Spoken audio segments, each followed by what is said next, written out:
Essequibo 99.1 FM. Burby's 99.5 FM. Kite Radio.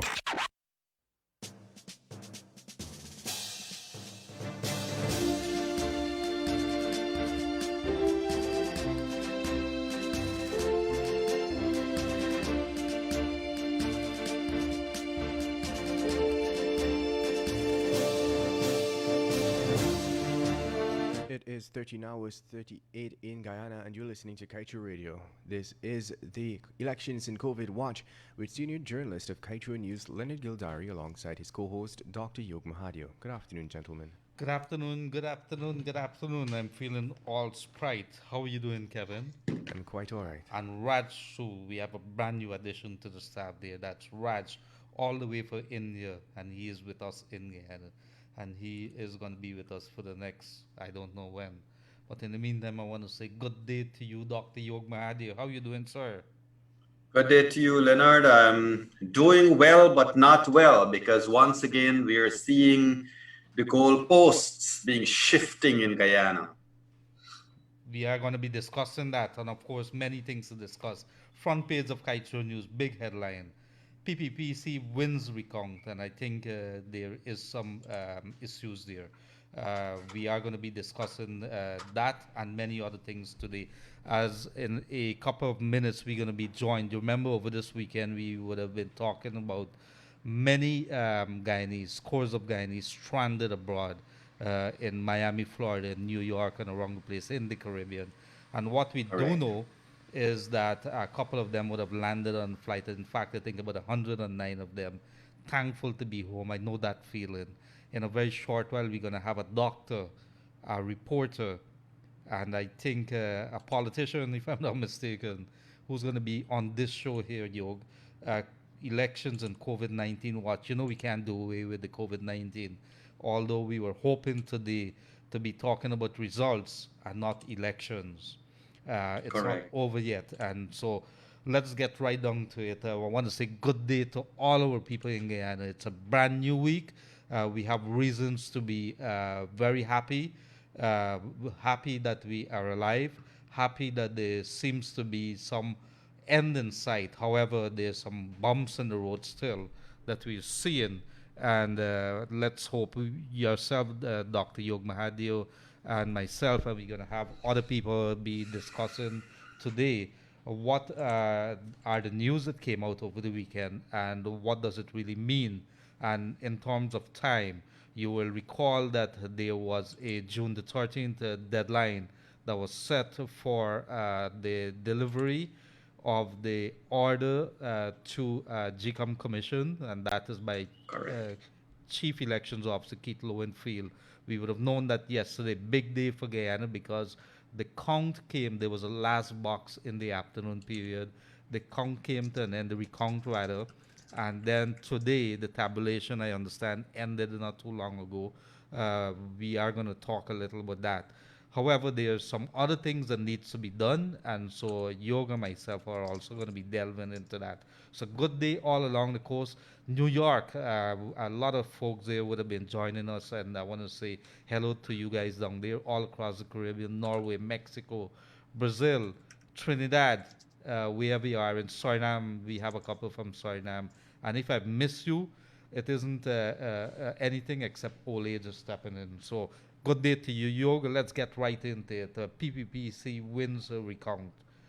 I understand we did receive some text. We have not had the declarations yet. We're going to shy away. Myself is going to shy away from making any declarations at this point in time. What does Yog Mahadeo have to say to the people of Guyana this week, Yog? I think that the goalpost is once again shifting, as I said at the top. You can shy away. We can all shy away from the declarations. The numbers can't hide. Sir James Mitchell a couple of weeks ago said that, it's a numbers game. And regardless of how you turn it, twist it, regardless of how you want to carry this nation through another 2 weeks of torture, the truth is the numbers show that one of the political parties has emerged with a lead There is no more ballots to be counted. So you can't even say the lead is unassailable. It is the lead, full stop. And Leonard, whether people want to accept it or not, the results are there in front of everyone. There is nothing you can do that will overturn those numbers anymore. You cannot have a recount of the recount. So, you know, the order, the specifics of the order we'll go into later, because the order has a reconciliation, the order has taken cognition of everything that should be in and around the box.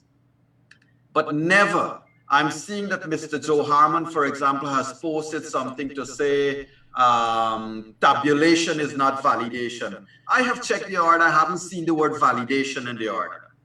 So every day, everybody, you know, Leonard, I'll put it as plainly as this. I think the incumbent does not want to give up power no matter what. I think that by the time Justice Claudette Singh makes a declaration, if that declaration does not say that APNU has won, APNU will not give up power. And that's one of the things we have to consider.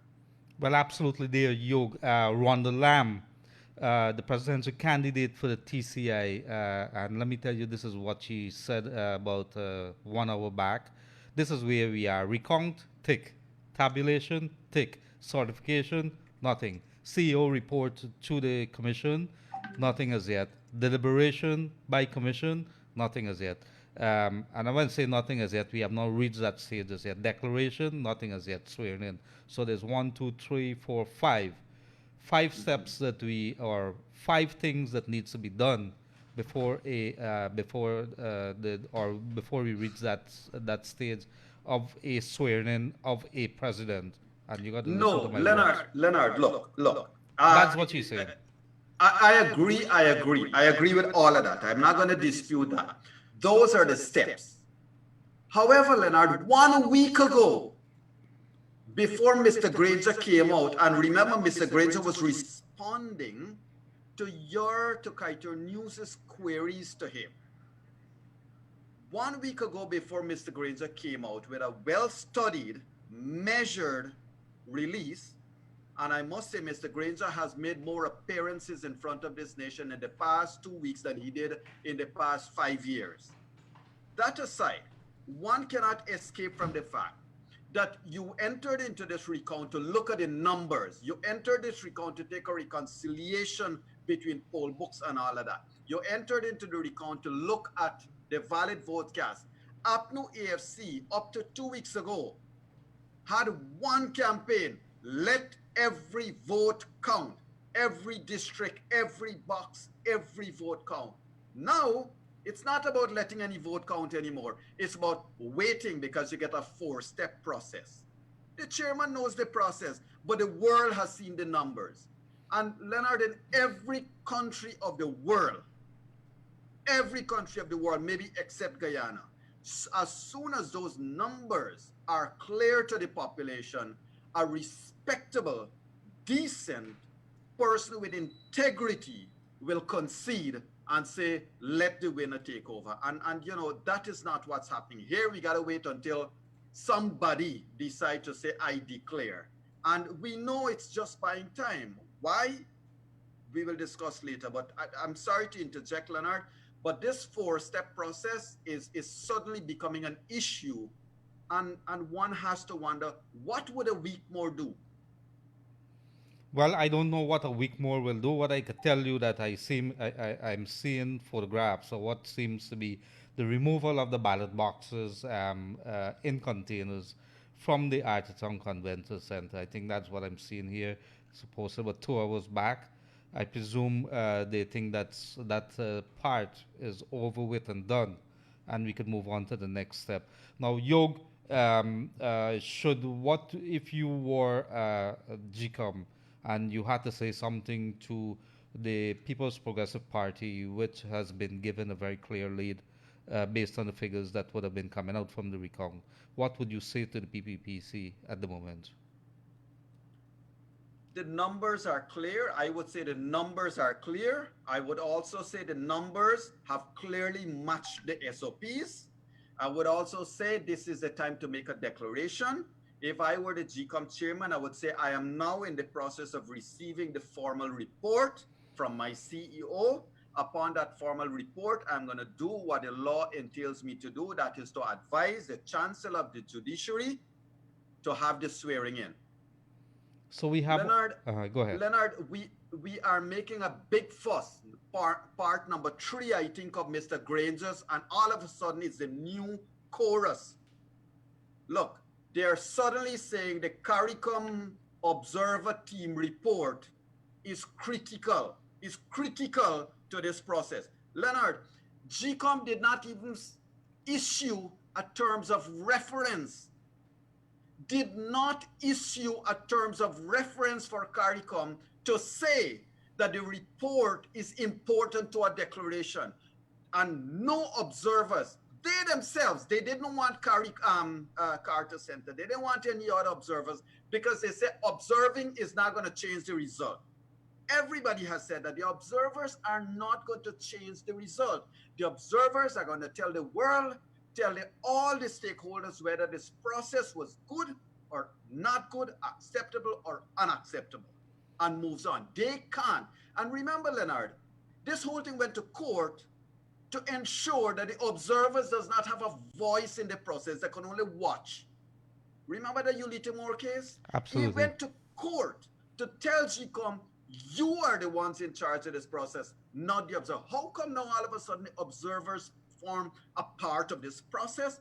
The observers have nothing to do with this process. Let's go back to what the court said. GCOM must supervise this process. GCOM must declare yes, and the world now knows what the numbers are. Now, one party over the past 90 days have lost an election twice. Do I need to say it different? And one would have won twice too? Is that what you're saying? Well, I look, the winner in this process, I hate to say it this way, the winner in this process is not as important as the reconciliation, as the grace, the integrity, the decency with which everybody else handles it. The winner is going to go in office, whoever that winner is, and we know who that winner is, and they are going to conduct the affairs of the government. But what remains, Leonard, is whether the losers are going to want to see this country break up into fragments of narrow political walls, rather than to see us march towards a future that we can all make together. All of a sudden, I'm seeing all the hypes. Where was this hype 3 years ago about shared governance, about all of these things? Where was it? Now, when the die is cast, you want to thwart, you want GCOM to give you a win that the electorate did not give you. That cannot happen. absolutely. And so claims of widespread fraud, tarnished Commonwealth technical staff, and this is coming of the ex-PM of Barbados, Owen Arthur, who would have led the Commonwealth observers team to Guyana. And Yog, while we are not paying much attention right now because of the bigger picture that is here, we should be paying attention to what is coming out here, because it forces us to think in a direction, meaning that everybody is saying that March the 2nd, everything was fine there. It's the Region 4, District 4 count or tabulation that had the problem, and therefore don't even bring in March the 2nd into this. It was well run, it was well received, everything until the night when the count was ongoing, and until a couple days later, it was a very smooth process, it was a transparent process, it was a very credible process. But it is good to also pay attention to what our regional leaders, our former regional leader, Owen Arthur, would be saying to the people of Guyana, and he's saying that any claims of widespread fraud would tarnish the technical staff who would have worked with the Commonwealth Observers team to Guyana. So we have to continue pay attention with this. And you know, I'm going to say this: we have to at this point in time, you know, let us cool our heads. Let us don't even look at any hurdles. The GCOM has to do a job.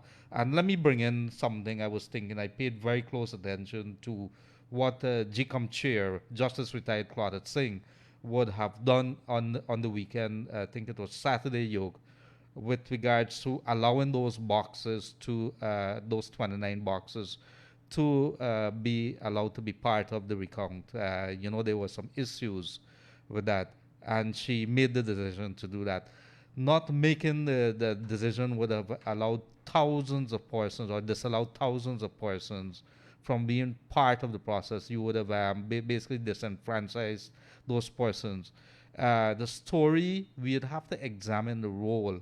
You and I would have been very critical over the last couple of weeks. Guyana would have been very critical also of the role that GCOM chair Claudette Singh would have played in this entire process. When the time came, she was faced with some very, very tough decisions. That's what the job entails. But we would also have to examine whether Claudette Singh did do a good job or not. That's an issue there. It keeps swinging back and forth, that pendulum of our... Yeah, but Leonard, you said we have to examine whether Claudette Singh did a good job. The application of the measurement of deciding good will be left to whom? The Guyanese public already know. I'm sorry to interject, but if we allow the goalpost to keep shifting, I wish to put this out there. Look, what happened in 2018, Leonard? In 2018, Nagamutu, Granger, all of them came out on that night, on the night of the no confidence motion, and said, look, this motion was passed, and we have to accept it, and we got to move on.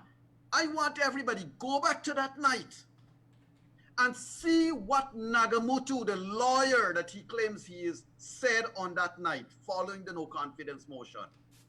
Now what happened? After that, they shifted the goalpost. They shifted the goalpost, shifted the goalpost. CCJ said, you are a caretaker government, and we expect elections to be held within the constitutional time frame.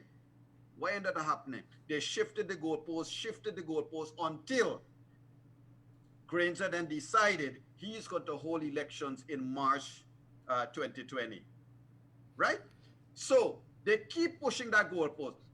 Before March, what happened? Everybody said, okay, this is the decider of all elections. This is the elections. Immediately upon March 4th, APNU+AFC was happy to receive and be sworn in with a result that manufactured 15,000 votes from Mingo. They were ready to accept stolen fruits. They were ready to accept stolen elections and to be sworn in. They had cars lined up there for swearing in already. Then, when everybody, the international community, trust me, if it was just APNU, if it was just ANUG or LJP or PPP, that swearing in would have happened. It's when the international community said, we are not going to recognize an election, illegitimate government. That's when things started to step down. Then what happened?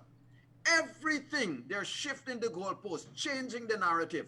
Now they're changing the narrative. Recount is done. Now you're changing narrative. Okay, wait on number 3 and number 4 of the process. The world knows the numbers. Be a man. Get your definition of integrity intact and do what is needed.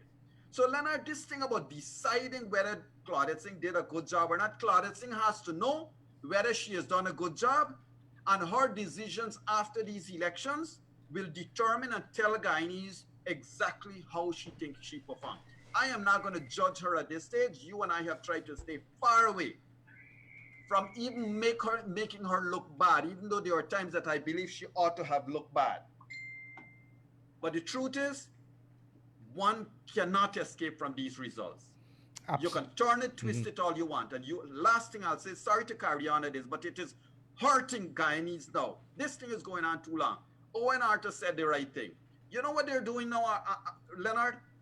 They're raising all of these things about inconsistency, and they're using the word fraud. Fraud must be proven. It has not been proven. There are allegations. Allegations have been made, but now if CARICOM observers come out and say there were allegations of fraud, but not proven, then it means CARICOM will also get kicked out. The goalpost will suddenly change again. Absolutely. At the end of the day, you are not going to change these numbers. Let's get on with running Guyana. People are sick and dying out there. Absolutely. Let's get on with it and get it over with. If you want to know what is happening, so the recount of the boxes were completed yesterday. About 1 hour ago, Commissioner at GCOM says Gunraj had this to say in a Facebook post. The final statement of recount of the national recount exercise has been tabulated. District 4 will be certified at 3 p.m. tomorrow. After that, it's over to the chief elections officer. The race is not for the swift, nor the battle to the strong, but time and chance happeneth to them all. This guy should be a poet, but I think we get a message here. Tomorrow. So that statement, the recount exercise, everything has been completed. The District 4 will be certified 3 p.m. tomorrow. And after that, Keith Lowenfield, the ball is in his court. He has until the 13th. The 13th is when? Monday? When is the 13th, Yog? So in the meantime, we will see after the 13th, he has, I think, GCOM has until the 16th to make a declaration. How are you calling it, Yog? 13th is on Saturday coming, and 16th would be next Tuesday. Tuesday. So by Tuesday next week, let's assume all goes smooth. There is supposed to be a declaration on or before that particular day by GCOM. And when you say make a declaration, what does that mean, Yog? A declaration is that GCOM will make the necessary statement as to who it shall declare as the winner of these elections. And Leonard, the good thing is that throughout this process, all the numbers are in public place. Now, let me just say this. 3 months ago, you and I started this process. 3 months ago, you and I started COVID Watch and Elections Watch. About a month ago, we started Room 592.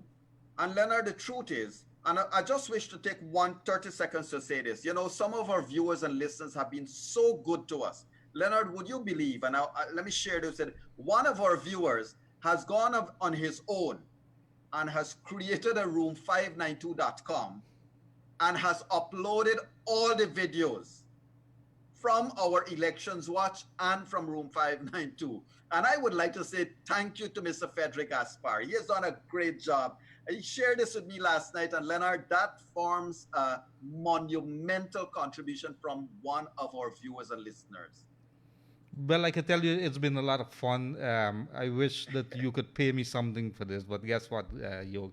It's not about the money at all time. It's what we could do for our country. Yeah? Correct. And I remain very committed, and I could probably even tell you when this is all over, and it's going to be over very soon, we'd have to look at continuing this thing. I'm having fun. What about you? This has been torture, Leonard. This hasn't been fun at all. No, man, I'm having fun. Look, man, to see Guyanese agonize, Leonard, Suriname came and held elections, and they have declared that elections. St. Kitts came and held elections, all during these 90 days. And they declared, and yesterday they swore in this weekend they swore in their president, their prime minister. And what about us? So this thing has been torture. And in the meantime, we're having elections torture. We had to cope with COVID-19. We had to cope with children being at home, and we had to cope with people being sick, unable to get help. And Leonard, hospitals across this country don't even have pharmaceuticals at this stage. They don't have anything for people to use. Absolutely, there, Yog. And let me tell you this: we will continue doing what we have to do. We have right now joining us 3 persons, Yog. You remember, being stuck in a foreign land in no easy thing. If you're there, you don't have any money, or you don't have any idea when you're going to be back in your home, behind 4 walls or 6 walls or whatever. It is not an easy thing. If you're staying by family and they don't want you, or they believe that you've overstayed your welcome. If you're in a country that is not too friendly to you, it's not an easy thing. And so today, we have with us, I see 2 persons so far, Dr. Bibi Hussain And I see, of course, Mr. John Ramsingh, somebody who is in our circles. I think he is very well known for his sports news and so on. I don't think he was playing much cricket outside, but whatever is the case, I want to say welcome to you, sir. And of course, welcome to Dr. Bibi Hussain. We're supposed to be joined by Mr. Lionel Jaikaran in a very short while.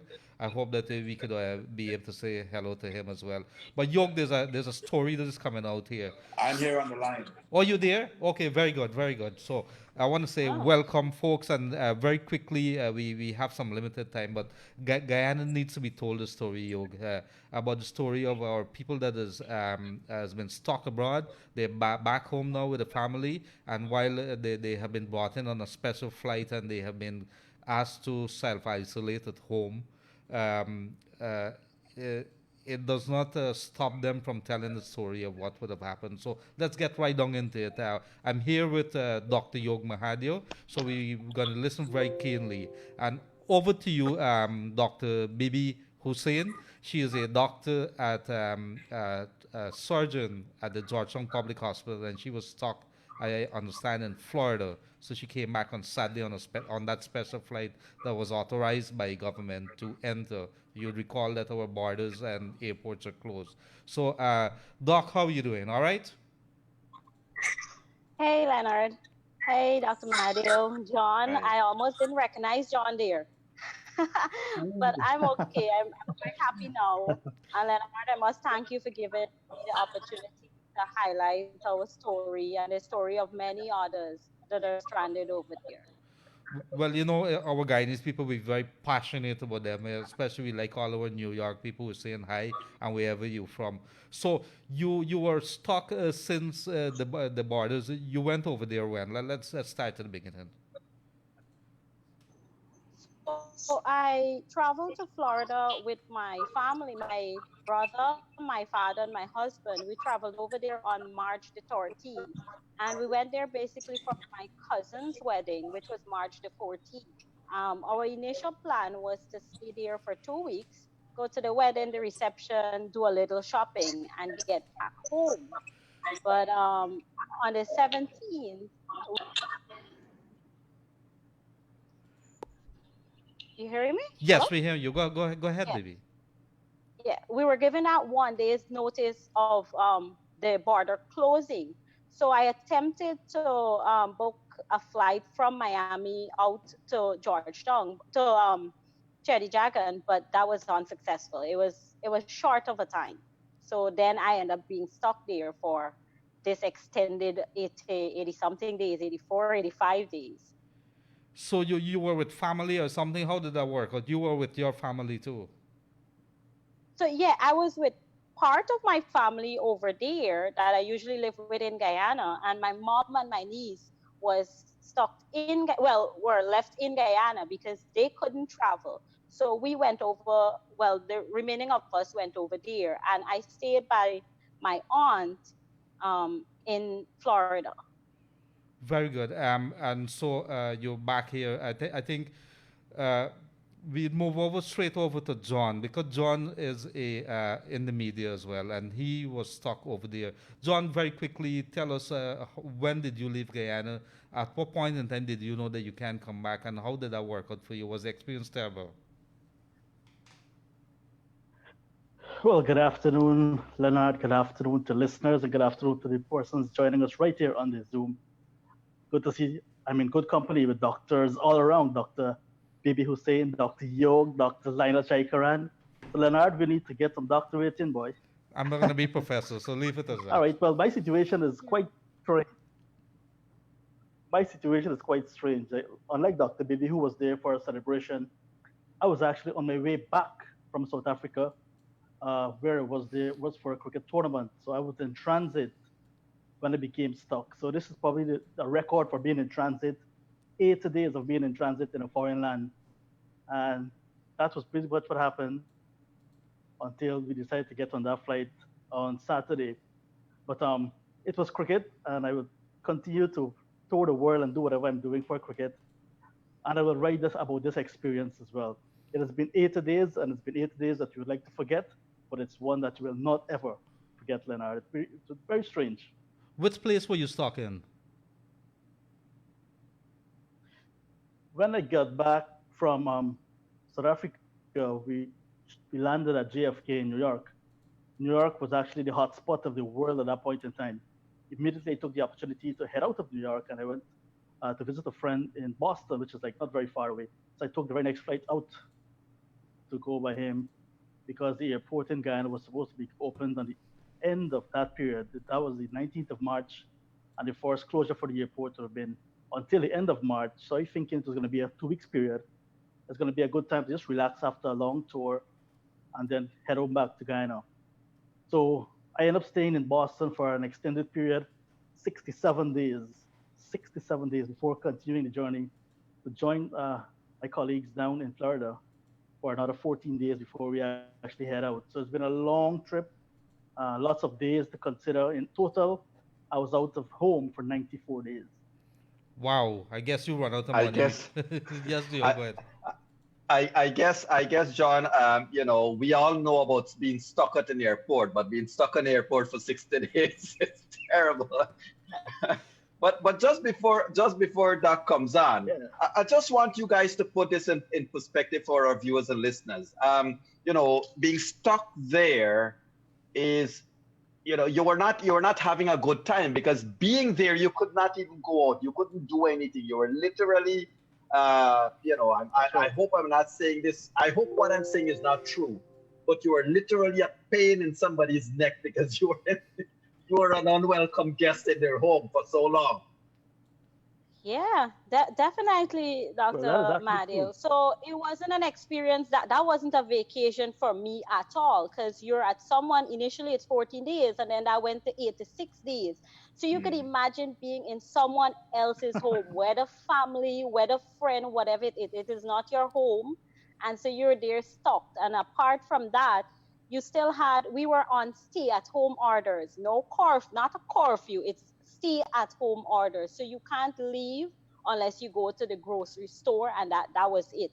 And so you're just trapped in another person's home for 80 something days. And that was like that in itself, apart from the pandemic, being away from own home, your own country, is something that I just really want to forget it. But as John said, it's something that really, it's difficult. You can't forget that. And it was one of the toughest times for most of us there. Absolutely, dear. And so, Mr. Jaikaran, I think you would describe as doctor. How was it? Where were you stuck? I think Lionel, mic is muted. Yes. Mr. Lionel, you there? You hearing us?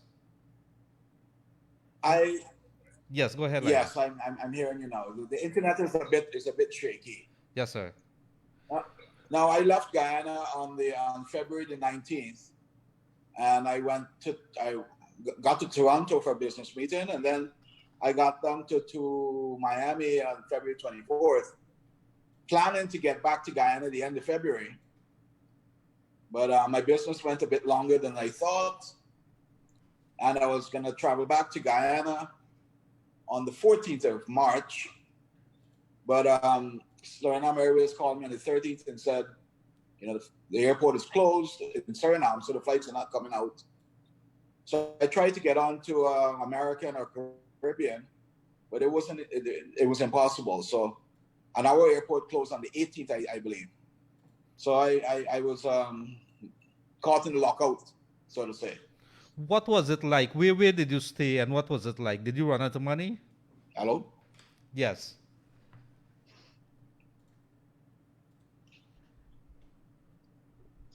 So we seem to be having a connection problem there. In the meantime, let's get straight back to Bibi. What was it like for money for you, Bibi? So you left with an intention, okay, 2 weeks. So you left with money for 2 weeks. You go around a little bit, a little extra. But trust me, living in USA and working, although I was being accommodated at a relative, so I didn't have to pay rent. But you still had to buy food. You still had to get stuff to survive there. And so that's not easy. Like financially, that thing has drained me. It has like drained me beyond what I I don't know, man. It's hard to come out of that, but I mean, money can always be made, but it was very, very draining financially. And you And don't expect that. And sorry, and apart from that, I had my mom and my niece here in Guyana, so I had to arrange to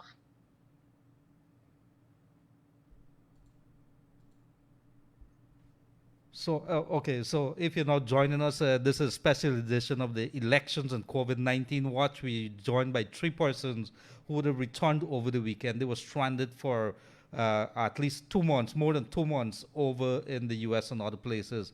And that is because the borders in Guyana have been closed and our airports too, and airports over there has been closed. Bibi, you back with us? No, I don't think she's back. Lionel, I want to ask you a question. Did you come back? Did you vote and then leave, or you didn't get to vote? And have you come back for the? Have you ensured you come back for the declaration? Well, you're giving me a loaded question. I intended to come back to vote, but unfortunately, things didn't go my way. You know? Okay. But more than coming back for the declaration, I'm here. I'm here. Okay. Well, I must tell you the difference between the votes, the difference between the main stakeholders in the process. Your one vote wouldn't have made a difference. I guess we're stuck. But let's go straight to the test. Well, you know, like we said, we're talking. So I want to go straight to the test. Sorry? You guys had to do the PCR test, right? How did that work out for you? I think some people were complaining to us that where they were living or staying, as to where they had to go to do the test, it was all a bunch of logistical nightmare. Could somebody tell us a little bit that, Doc? What was it like for you? Leonard, I lost. Sorry. Yes, go ahead, Doc. Or apologies, I think we would have got a hit there. But John, how did you get to do your PCR test over there? All right. Well, I was actually down in South Florida, and because of the good doctor, with her connections, she decided to use her connections, and she got us to be tested at a medical facility, a health center within the area, and that was quite easy. We had this little bit of apprehension because of all the thoughts and all the ideas were going around about a long swab going into your nose and perhaps try to exit the back of your head. So when we got there, we were a bit nervous, not knowing what to expect. But I tell you what, medical professionals, they're called professionals for a reason. We got there, and the process was quite easy. They really made us feel comfortable and calm. And when we actually had the issue of swabbing, it was like, okay, that was it. It was a pleasant medical practitioner explaining what is going to happen and perhaps explaining to us, trying to make us comfortable with the outcome. So before you know it, you were through. There was a little bit of swab, just had to lean back, and that was it. I tell you what, Leonard, my finger sometimes goes further than where that swab went. That's how it was. It was very simple. Yeah, it was not that bad at all. And we had to wait for about an hour and 10 minutes after that for the result. And in the good company of Dr. Hussain and the family, we passed the time quite easily.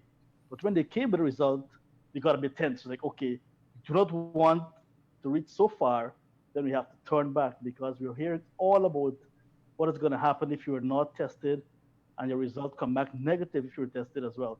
So we had a good time, we had a good experience, and in the end, it was the result we wanted. Now, Dr. Bibi, you were one of the persons. In fact, you spearheaded the campaign appealing to the administration, the coalition, that you wanted to come back, and there were a bunch of folks that were stuck over there. What happened? How did you end up being in this position? So actually, it started from the 18th of March. I started to make contact with the consulate. But I decided, okay, it's 2 weeks, a few days after I supposed to come back home. So I was okay with that. But then when they kept extending it, I said, no, I can't accept this. So I wrote several letters. And then I think I ended up reaching out to Ruel Johnson from Kaitury News. And I told him my story after I saw that they were approval for the oil, the ExxonMobil workers. I decided that, I mean, if systems are in place for them, surely those systems can be applied to us too. So I ended up reaching out to Ruel, and he wrote an article. And after that, I think I got in contact with John and Lionel because most people saw it. A lot of people reached out to me, and then we formed our little group, and we went full speed ahead with our letter. We submitted that letter the Tuesday, and by the Friday, we actually got a response. After waiting 2 months, in that 4 days period from the Tuesday to the Friday, we had a lot of media attention. So the media helped us out a lot. We had help from Newsroom, we had Guyana Times, Evening News. We even did an interview with Gordon Mosley. And so that helped a lot. We had several radio stations too that we did some interviews with them. And in 4 days' time, we actually got a response from the task force that we were being approved to return home.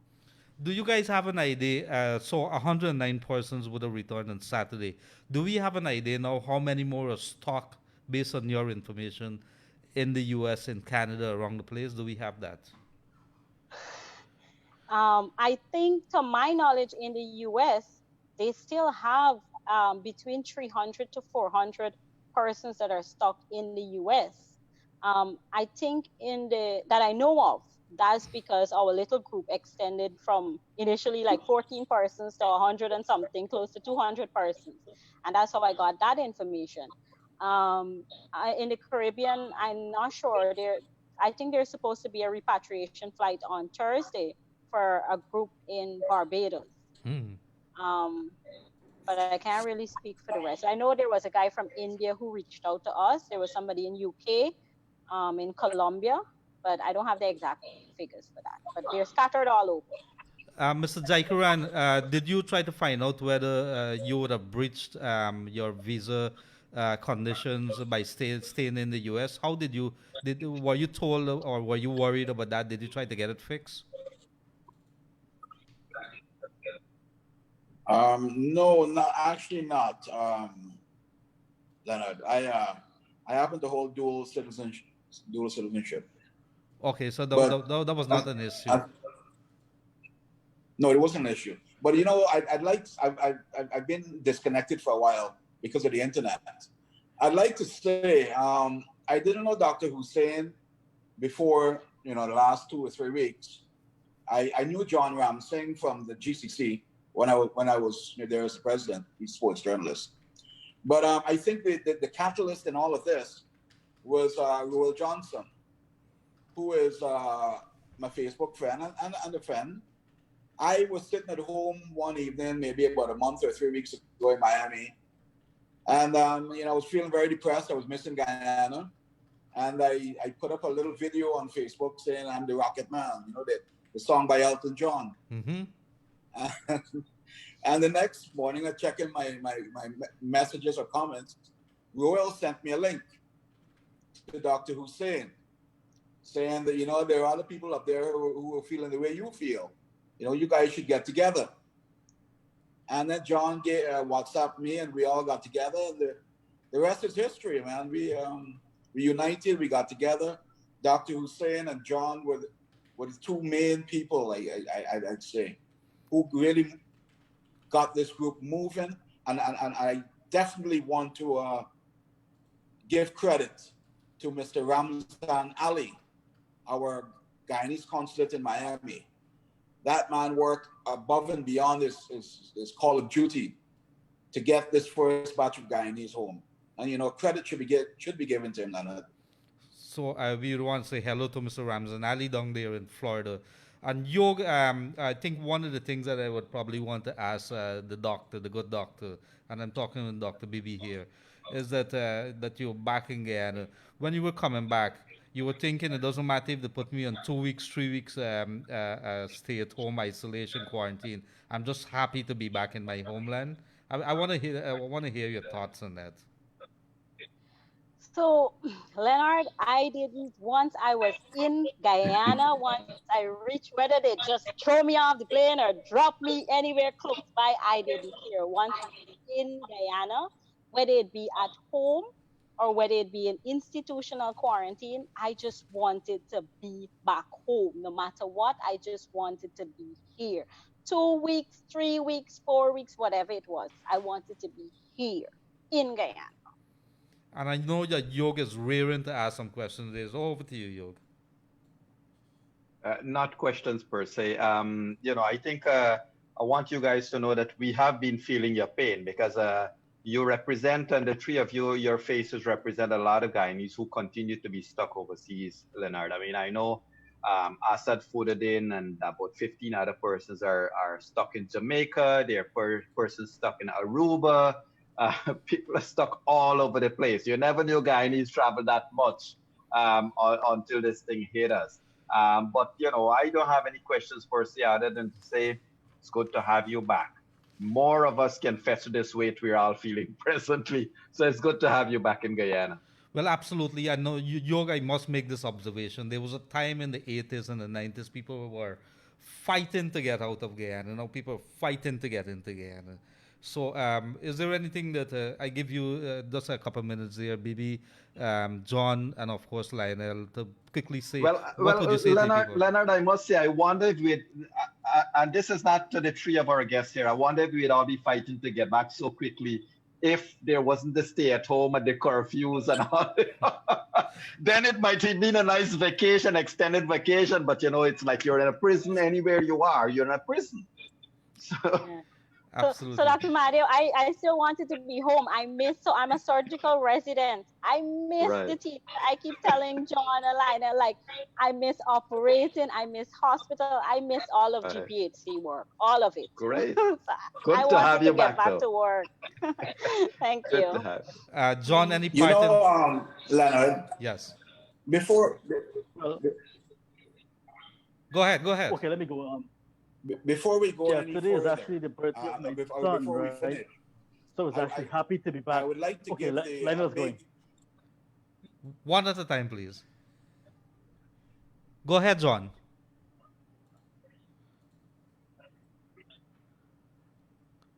Yes, I was actually saying that today is the birthday of my son, so I was really happy to be back for this period of time.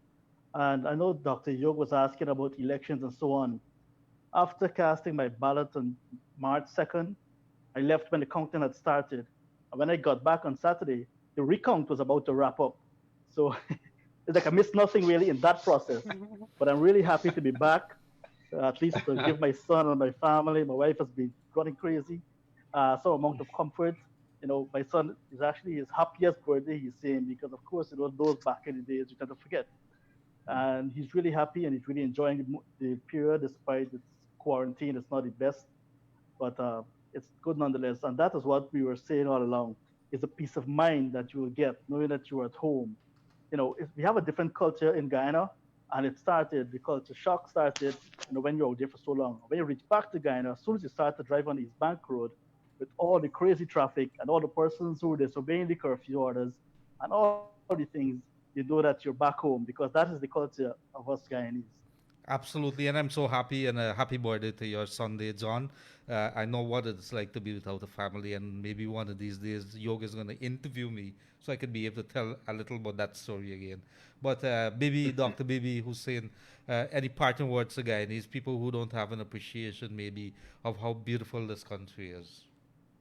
Oh my God, my beautiful, beautiful Guyana. I keep saying all the time, there is no place like home. There is no place like Guyana. The freedom that you have here, everything about it, the culture here is everything that I love. I mean, going to the States, I've always told people I like shopping there. That's me. That's just my personal preference. I love shopping over there. But everything else, no, it's not home. It's not what I'm accustomed to, and it's not what I would want. There is never a moment in my life that I ever wanted to migrate. And there were opportunities because I'm a doctor. So you have opportunities to go elsewhere to practice elsewhere, but that's not something that I want, because Guyana is what I love. Guyana, this is home for me, and No place like home, Leonard. No place like home, and indeed. Lionel, over to you very Leonard, quickly. before we go, I'd like to also mention the name of another gentleman who was very instrumental in our little group. He's not here today, but his name is Captain Larry Barclay. Yes, I know, He is Captain. with the Rima Group of Companies. Yes, he was stranded up there with us, and he was getting quotes from all the airlines for us to get home. Very helpful, very good friend. You know, and the group this little group, the four of us, Larry included. I think it'll be a group for a lifetime after what we went through up there. So You know, some it's an relationship, amazing beautiful experience. story. Very, very beautiful Also, story what there. John said earlier. Sorry. No, what John said earlier. You know, he's back for his son's birthday. Um, Well, Today is my eldest daughter's birthday. She's 18. So oh, I'd like to wow. say happy birthday, Nyota. Yeah. And another quick observation, Leonard. A lot of people are apprehensive of Guyanese coming home because they said, you know, the virus came from abroad or whatever. But I'd like to tell you something. When that plane touched down on Saturday afternoon, aside from the euphoria and the happiness inside the plane, the Ministry of Health did a fantastic job. When we came down the stairs, we were sprayed. I got some in my eyes or whatever, it wet my passport, but that's fine. And then when we went inside, it was very strict procedure followed. Um, I have nothing but admiration for them. You know, the minister, the Mrs. Lawrence was up there, but I got a phone call yesterday morning after I came home, and it was very specific. They wanted to know my medical condition, my temperature, my blood pressure, and I also got one again about half an hour ago before this meeting from the Ministry of Health again. So they're doing their job. They're doing their job. They're doing an excellent job. But what I want to say, and I'm trying to be quick about this, when I got into the airport taxi to come home, I had on my mask. I've been wearing my mask for 3.5 months when I leave my home. But the taxi man took off his mask. Okay? And all the way on the drive down the East Bank, I keep seeing beer gardens and rum shops and groups of people. Nobody seems to be observing social distancing. I must have counted maybe 25 masks in the drive down.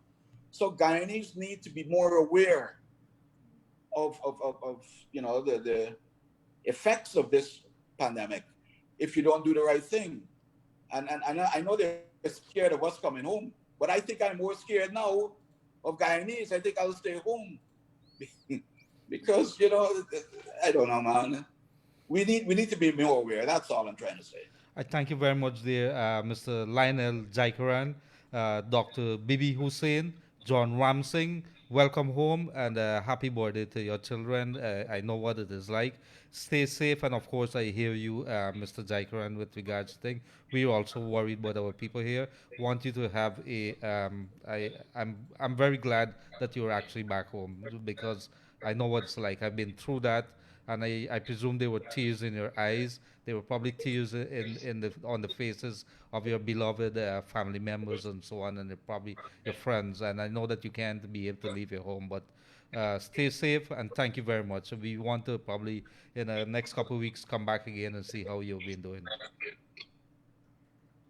Thank you very much, Leonard. Thanks for having us. Thank you very much, Bibi, and of course, John. Have a pleasant rest of the day. So, in the meantime, while we saying goodbye there to our three guests, they would have been returning from overseas, where they would have been stuck for more than 2 months in the U.S. And other places, and they came back on a special flight that was authorized by the authorities on Saturday, and they're on 1 week of home isolation, quarantine, if you want to call it that. And so we would have been talking to them from their home, their respective homes there. So thank you very much, Dr. Bibi Hussain, Lionel Jaikaran, and of course John Ramsingh, three persons who would have been stuck and came back. And in the meantime, Yoga, we need to get straight back into elections. About an hour or so back, Commissioner says Gunraj, the final statement of recount of the national recount exercise has been tabulated. District 4 will be certified at 3 p.m. tomorrow. After that, over to the Chief Elections Officer, Keith Lowenfield. The race is not for the swift, nor the battle to the strong, but time and chance happeneth to them all. Commissioner says Gunraj. So that is it. So Yog, we have extended the program. We brought it to 1:30, and we are going to go a little later today, maybe up to 4. I know that you're very busy, and thank you very much. If you could stay with us a little while, management has been kind enough to say, look, you guys take it. We want to hear from the people, and I know that maybe you have a few comments before we head straight into the telephone lines. 227-7453-6. You could call us on 226-227.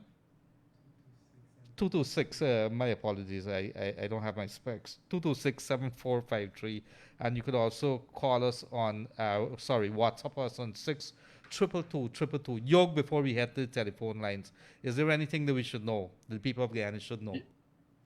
Well, don't forget that this new thing about the flooding, the severe flooding that seems to have taken place at the Finance Ministry, that is something that we need to keep our eyes on and to be conscious of as well, Leonard. It is the Finance Ministry has in one of the buildings there, this is on Main Street, the National Procurement and Tele Administration offices. Do we know if it's in that building or within the old finance building itself? Still trying to get some confirmation as to the actual location.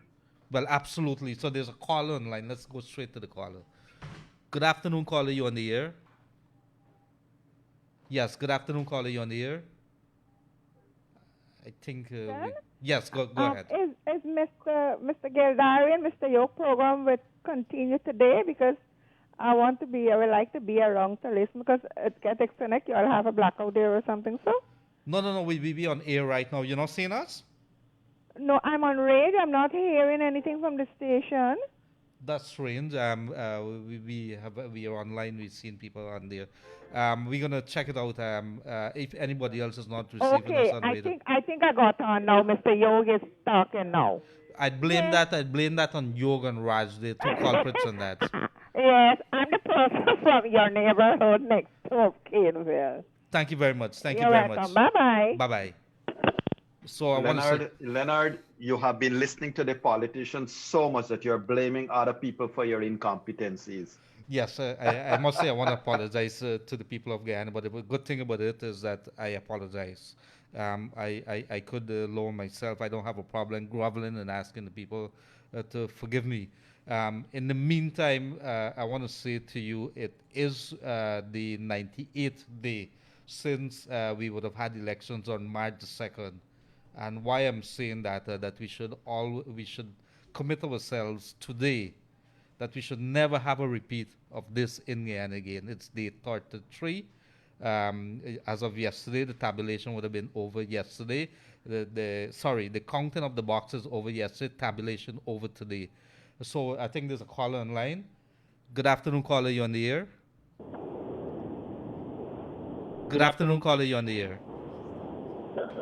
Hi, good afternoon. I'm not hearing anything on the radio station. I just wonder if you guys are still on the air or something. Yeah, we are on the air. But well, nobody's not hearing you guys, right? I just wanted to let you know. Thank you very much. We are going to check into that. Yeah. So good afternoon once again. Welcome to this COVID and special elections watch. We're hoping that it could have been the results watch today, but that is not to be. We still have a few days more. On June the 13th is when the Chief Elections Officer that's Keith Lowenfield, has to hand over his report to the Commission, and there has to be a declaration. The latest, the 16th. It could all very well happen before that, but that's the latest date in which Keith Lowenfield has to hand over his report, June the 13th. There's another caller online. Good afternoon, caller. You on the air? Good afternoon, caller. You on the air? Broke down in Parfait Harmony side, Region 3.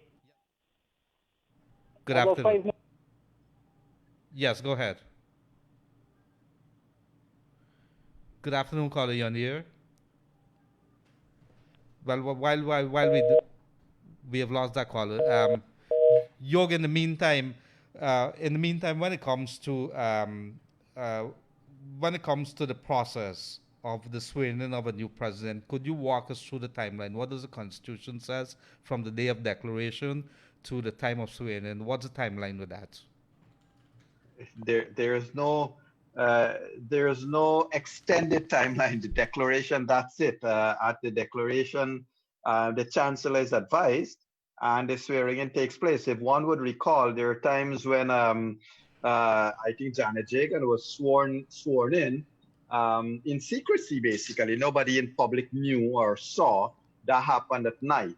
So there is no restriction as to when and how the swearing in can take place. But one would expect, Leonard, you see this, the reality or the logic of it is that you know the numbers, you know who's win, and a government needs to be in place to take the business of this country forward. Yes. Yog, I was just told that there's some small issues that they're trying to fix with our transmitter, with our antenna down at, I think it's Eccles. That's the one that would take you along the East Bank and onto the East Coast as well. So they're working very hard to get that fixed. In the meantime, you could get us here on YouTube. You could also get us on Kiteshore News Online.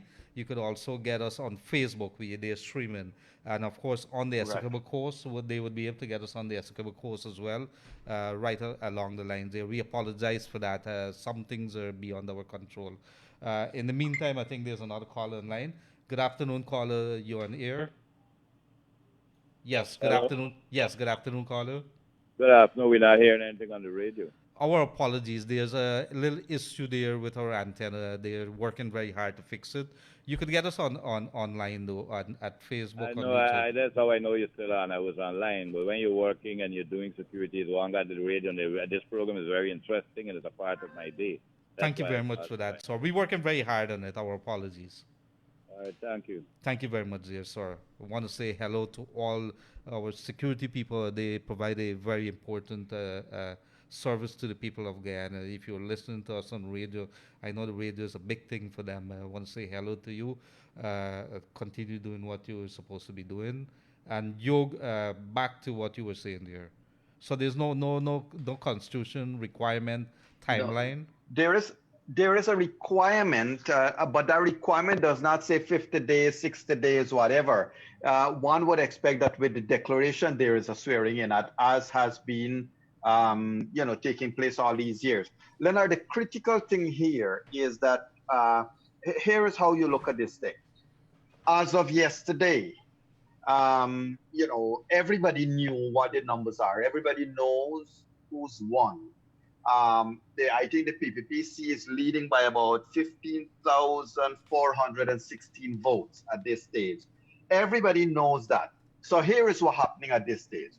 Let's take the COVID task force. The COVID task force continues to manage a critical health crisis in this country. Who is doing that? The health services, everything. You look across this country, everything. So the business of this country, as of March 2nd, was transferred to the hands of a different management team. I want to repeat that. As of March 2nd, the business of running this country was transferred to the hands of a different team. That team needs to be put in place so they could carry on that business that they're mandated to carry on. So the people who are in opposition, the people who are the incumbent holding on, clinging on to power now to wait until Madam Justice Claudette Singh says, get out of here, they are literally holding the people of Guyana at ransom. They have usurped power because the people have spoken. You and I, Kiteshore News, Kiteshore Radio, we have no horse in the game. Nobody here on this radio station cares that it is the PPP that is swearing and it is not APNU+AFC, because one can go back to 2015, it's the same paradigm.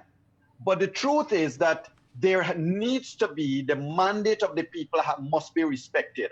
And, Leonard, we cannot have them holding on to power and continue to spending taxpayers' money over and above their constitutional mandate, which has now been expired. I mean, GCOM has given itself up to the 16th, but come on, man, you know the results. In any other country of the world where there's decency, the losing party would have conceded.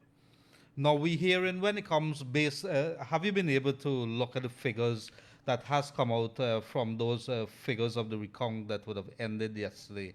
Based on what we're seeing, could we be able to say how the seats are going to be allocated? Yes, based on what we're seeing 33 seats to the PPP, 31 to APNU+AFC, and 1 seat goes to the joined parties, which I think was ANOG, LJP, and TNN, was it? So 1 seat goes to the joined party, and 31 to APNU+AFC, and 33 to PPP. One has to realize that 33 is still greater than 32 or 31 or 1. So PPP has a majority, and they certainly have the presidency based on the votes cast in their favor. And do we know how the smaller parties, the new parties, how they intend to put forward a name maybe to sit in the National Assembly?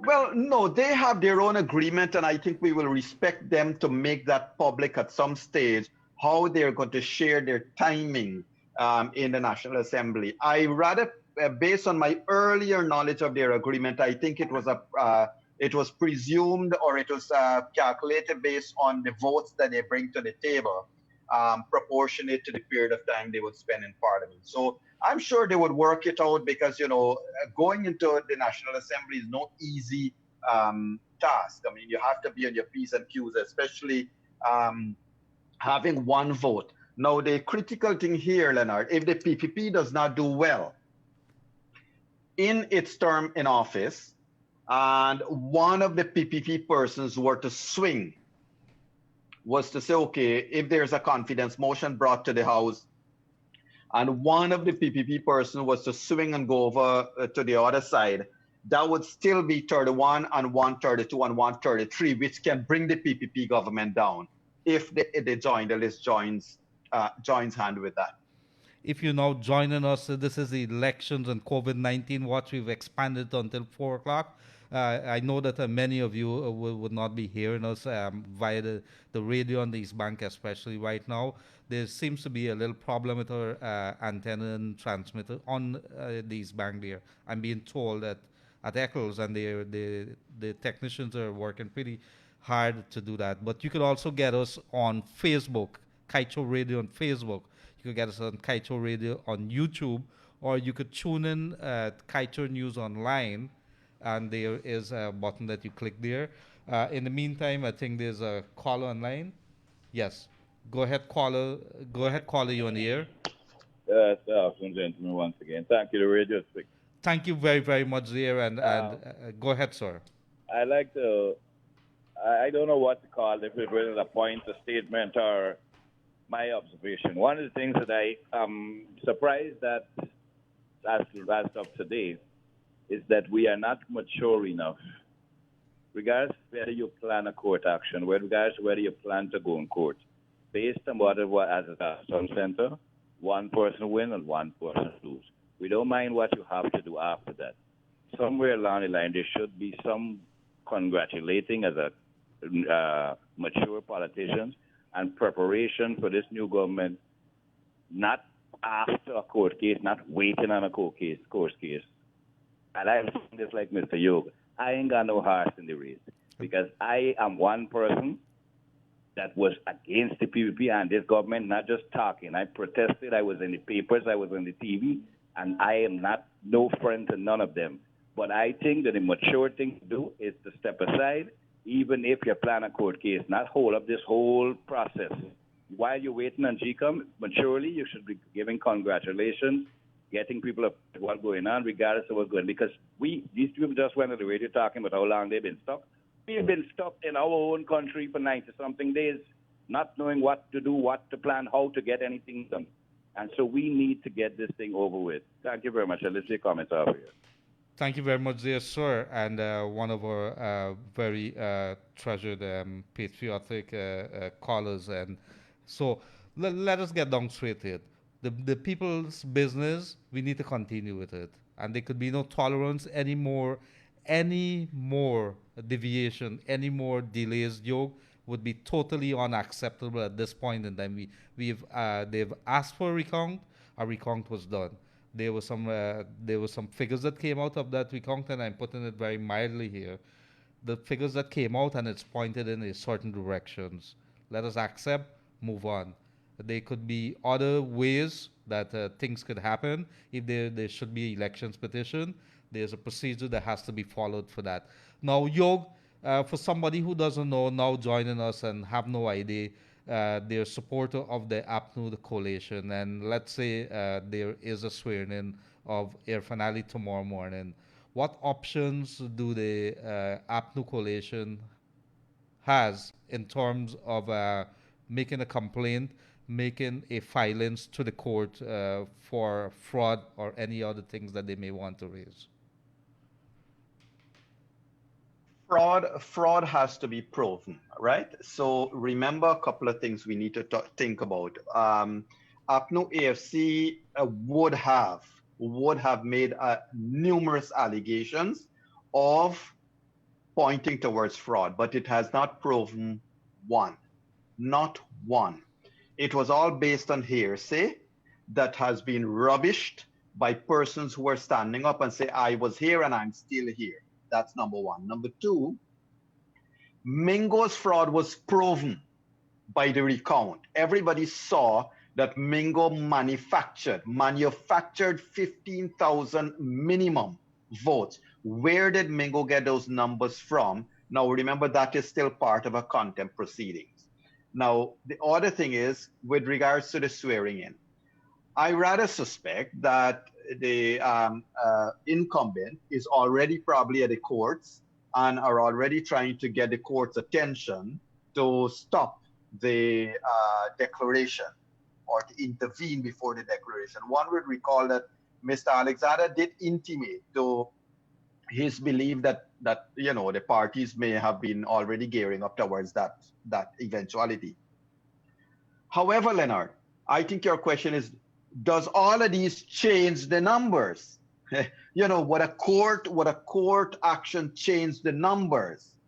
The court cannot change the numbers. The numbers are the numbers. The court would have to now say, if you are alleging there is fraud, prove it. Now remember, Leonard, if somebody has alleged that Leonard voted twice, you got to go find Leonard and you got to bring Leonard in front of the courts for Leonard to say, yes, ma'am, or yes, sir, I voted twice.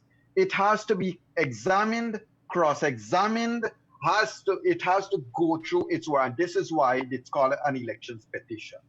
So the court will certainly have, everybody are going to certainly have their day in court. Whether it ought to stop this swearing in, I feel that no, it cannot stop this swearing in. It cannot stop the new government coming in place because of what I said earlier.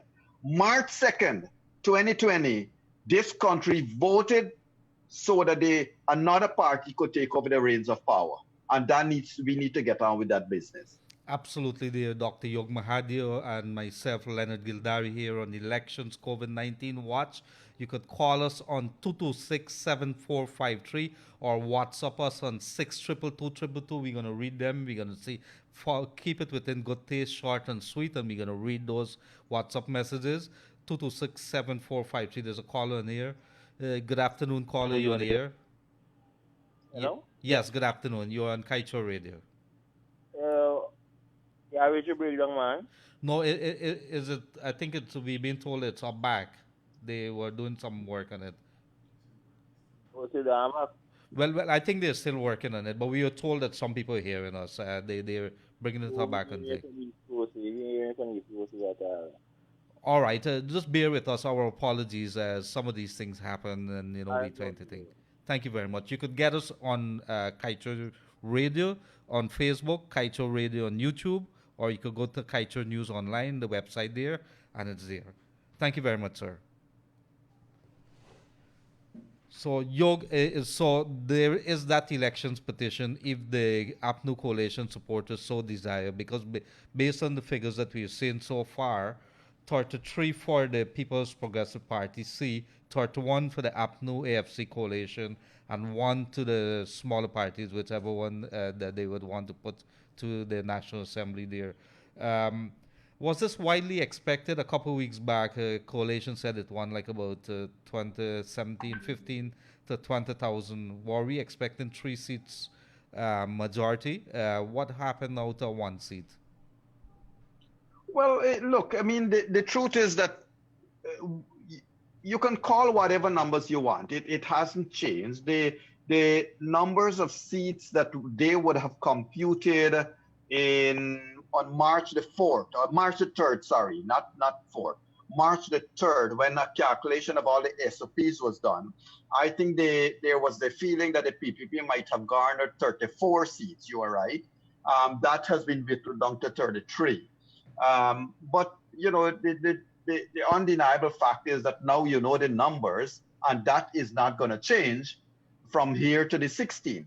So I want to throw something else at you here now. Lo and Field, I think GCOM has made a statement that it didn't have all those documents for those 29 boxes, or that it couldn't find them. No, sorry. The statement they made, and you need to read these statements carefully, that it was not in the CEO's possession. That doesn't mean it's not in GCOM's possession. It is not, and videos have been circulated to show that on between March 3rd to March 13th, thereabouts, before everybody was evacuated, was put out of GCOM building, you could have seen the stacks and bundles of envelopes and everything else. So GCOM is in possession of all those documents. And, you know, allowing this narrative to go down like this speaks poorly of GCOM again. But you know what? The die is cast, the day is nigh, and, you know, there's just a short time to go. The only thing that can happen now is to prolong the process by having GCOM go through all kinds of things. Don't forget, there was one person in this process wanted 155 days for this recount. These are things we mustn't forget. These are history of how we approach elections in Guyana, that we must never let these things happen again. So the entire tabulation, when it comes to the recount, all the procedures and everything that need to be followed for the 10 districts, the 10 regions, that have been completed? Yes, everything has been completed. So the tabulation also to say how many votes would have been completed for Region 4, the big region, that has been completed as well. Correct. Tabulations are done. I'm just waiting clarifications on the final numbers. I mean, that's what I have. But give me 2 moments and I'm going to respond more directly to the question. Thank you very much. I think there's a caller online. Let's go straight to the lines. Good afternoon, caller. You're on the air. All right, good afternoon, gentlemen. The radio was back up and it's gone back. This is calling from the website. Website? Right? Yes. Yeah, they're working on it. We're going to have it back up shortly. Yes, you know, since the recount finished last night, you know, and we have the tabulation continue today, it's only one thing we're hearing. We're hearing about courts again, right? Mm-hmm. Hearing about courts. I think we endure a lot over, I think it's 2 days short of 100 days since March 2nd. And, you know, it's very, very, very, very, very, very wrong to put the Guyanese people through this and have to go to the court if that would be the case, right? But I would say this. We're hearing a lot of talks and thoughts about shared governance and inclusive governance and so on. But if we have people who behave in this kind of attitude, it's not creating an environment to be inclusive, to have them included anything. So this is not really nice. I'm going to tell you what. Over the weekend, I overheard a little conversation with a 5-year-old, a 8-year-old, and a 7-year-old. Now these kids, you know, they're looking at the television and they're gonna cut the cartoon and so on to show the election updates and so on. And when they come on, now the 5-year-old said, look, they cut off the movie to show election watch. Look, APNU rigged the election. PPP won the election. The 8-year-old and the 5-year-old and the 7-year-old have a conversation. And this is what they say, because they've been home for the longest while, and everything is on the television. And this is the kind of picture and the frame of mind they're going to go up. And these are the future. And if you could hear how they're speaking, this is the kind of thing is PPP1, Granger rigged the election. You know, the APNU cheat. This is the kind of words you're hearing from the kids. So, I just had to sit down and laugh, and think, what is the coalition doing? What is they doing to the future? The future politicians were going to hold the realm of the APNU or the PNC, whatsoever it be in the future. I don't know if they are rethinking or whatever. But right now, I would say no to include people who thinking along this line, to put Guyanese through more, to include them in anything. I think they should be cast aside. Thank you very much. Thank you very much, Zero. And let me tell you, Yog, I think you and I, over the last couple of weeks, have been saying, with whatever transpires and there's a new government, there's a president in place, I think we would want to see a very strong opposition, opposition that together with the media and the people of Guyana would hold the government in check. You don't want whichever government goes in there to believe that they could do whatever they feel like to the people of Guyana and expect us to either forgive them or turn a blind eye. We have to ensure that there's a very strong opposition to deal with issues in the National Assembly. And so this is something that we're pushing for. There are many things that we want to see. The National Assembly, Parliament is going to play a very critical role in the next 5 years. Many reforms have to be done, and they have to do it, not meet once a week or whatever. There's many committees that would probably have to be established or start working in a very rapid manner to ensure that our legislations are introduced, passed, and become law so we can move this country forward. Our country is as good as its laws. Yog, the gentleman would have raised some very, very important issues there when it comes to how this country should be. I'm not sure whether very quickly you have some ideas. I agree, Leonard. And let me just clarify to the earlier statement. And thanks, Ramesh Prasad, for clarifying this. The tabulations are all completed. The Region 4, the District 4 certificate now needs to be issued, and that will take its own time. But everything basically in terms of the count and tabulation is completed, over and done with. With regards to the, Leonard, I would wish to encourage all Guyanese. If you never paid heed to what politicians are doing, as of today, this country, everybody must make it their business, make it your interest, be vigilant. Never again must we allow the good life for a handful of people and poverty for the rest. I don't care about race, religion, or any thought, any emotion therein, but the politicians must be held responsible for everything they do. Leonard, the final thing I'll say on that part there is the media has to continue playing its critical role. Expose without fear or favor all the shenanigans. I certainly believe that the Guyanese population must also ensure that some of these political parties are dead and buried. Never let their ghosts even arise again to say anything to the Guyanese people. With this, some of the actions we are seeing here, holding Guyanese at ransom, $8 billion that would have been spent. You know, Leonard, this thing here is beyond treasonous. One man decided, one set of people, because there's an intellectual author behind Mingo, one set of people decided they're going to inflate these figures and create 15,000 votes out of thin air and put this country to be in the most embarrassing position it is in. We must not forget this, and we must not forgive. This is something where people stab their fingers in your eyes, stab a dagger into your heart as a Guyanese, and it must not be allowed to go down. Let them rest in peace and let this country move on.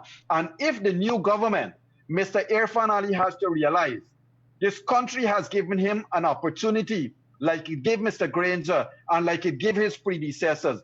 If he is to screw up, if he is to mess up and lay waste this opportunity, we must also teach him the lesson that no more. Guyana is not going to tolerate this anymore. We are a people that will arise and take control of our destiny.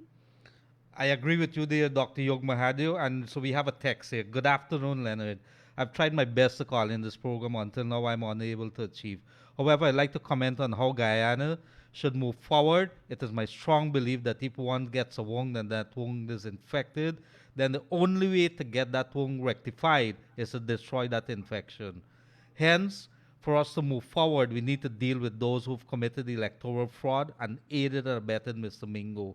As a people, we need a strong message to be sent to those who intend on repeating this nonsense in the future, that we as Guyanese people will not stand up for it, and those responsible must be dealt with seriously. Well, I got a couple of words here, Yoga. I know that you have some key words that you would have probably coined. Fabulation, mangoed, mingled. Somebody said mingled. What about bingo? I'm not sure if there's something. I saw Freddie Kissoon probably would have introduced it, but fabulation is one, mangoed and mingoed. So maybe you have a few. We could probably think about it, and maybe if our callers or listeners there, and you have a few words, you could probably put it. We could read them. And Leonard, I'll tell you this. I know that politicians, PPP, APNU+AFC.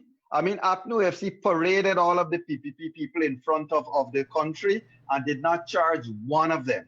Whether it showed, and indeed it showed that they had no basis for their charges, but we all know, we saw evidence of corruption in the past. Okay, politicians have had this way that they do not take actions against the predecessors. I want to say to Irfan Ali and his team, if you do not let the fraudsters pay for holding this country at ransom, then you will also have to bear the burden of it. Because you know what? By not holding people responsible for their actions, you are condoning it. You are saying it is okay, and you're telling the youngsters it's okay to be fraudulent. No. At the least, after these elections, the people who have held this country at ransom, the people who have been treasonous to our people of this country, needs to face the penalty of their actions, face the consequence of their actions. But you're talking there, Yog, I have another side to it here now. You're talking as if we should give the government or the new government or whoever goes in there the full reign to do whatever it is. I would like to remind the people that the power lies in their hands. And so we have to start understanding the power that we have as a people of Guyana. If it is that you own the backyard that's filled with gold or oil or whatever, and you hire the politicians to look after it for you, then they must be accountable to you. And I'm not talking only about oil. We're talking about the management of the economy. We're talking about the management of our young people in school, education, and that's another issue by itself. That seems to be raising its head with regards to our students writing. I'm receiving a lot of complaints. But when it comes to holding our politicians accountable, Yog, it could no longer be, well, we put them there and they're supposed to be making the right thing. We have a voice, open your mouth, call in the radio stations, write letters. You got to raise the agitation and raise it to the next level. When we see them on the road, we embarrass them. That is what it is. So I think to furtherance to what you would have said there with regards to Irfan Ali, I don't think his presidency, if we using the figures that we have here, that he's sworn in, that he's going to have any honeymoon period. It's going to be straight into work. There's COVID-19 to be dealt with. There's oil, a very, very important thing. We're not very happy with that oil deal. And Yog, he has to get into office there and hit the road running in a very, very quick manner, along with his team, and ensure that we get a better deal. It should be a priority for this government. It cannot be that it's sacrosanct or whatever word they want to describe the contract is, that you can't touch it. It's impossible that we should be the one. Keith Rowley would have said it. If we are sitting here and there's an agreement on the table and one party benefit, could it be an agreement, Yog? And so we have to start looking at this, that our country needs to be protected. The people need to be protected. There's a caller in line there. Good afternoon, caller. You on the air? Yes, good afternoon. Good afternoon, sir. I thought too far to the radio is gone. Yes, sir. But based to make a point on something that you said, and something that is on my heart. I need to let us understand that the days of us voting people in and sitting down and hoping that they do right things or don't do the right thing. My comments over the past couple of 90-something days was not for the PPP or against the APNU+AFC. Was for what is right and what is right for Guyana. And I hope that we all understand that we need to hold whoever is in office, from the NDC to the RDC and every level, accountable. So what we are paying for, they have to do. And as it relates to the election, all that went wrong, even the comments that APNU+AFC made objections, so it needs to be investigated, and GCOM needs to get the house in order, because we don't just want this to happen again. We don't want to be embarrassed like this. People may take it lightly, but we right now setting a precedent in the world that is not something that I want us to set. And that is sad, and I cannot accept it, and I don't want to see it again. As it relates to education, you're getting mixed messages. GTU comes out and tells the teachers, keep doing your online classes. Don't go to school. And Minister of Education is sending a notice saying teachers to go to school. Now, something seems to be wrong somewhere along the line. GTU represents the teachers. The Minister of Education represents policy and curriculum. Somewhere along the line, somebody needs to come together. And if it's the new government or the people who are still there now, and send the clear message to the people, because this is confusing. I'll listen to your comments after you. Thank you very much, dear caller. And let me see it. Somebody just texts there and says there seems to be some political elements in the Guyana Teachers Union. We're going to try to get a representative. Apparently, the upper management of the GTU is a candidate in one of the political parties. I've not been able. Yog, you know anything of that? No, and I think, whether it's the new government or the GTUC, I would beg everyone, the only people that are most important to Guyanese are our children. Yes, everybody else is important. Yes, everybody has equal rights.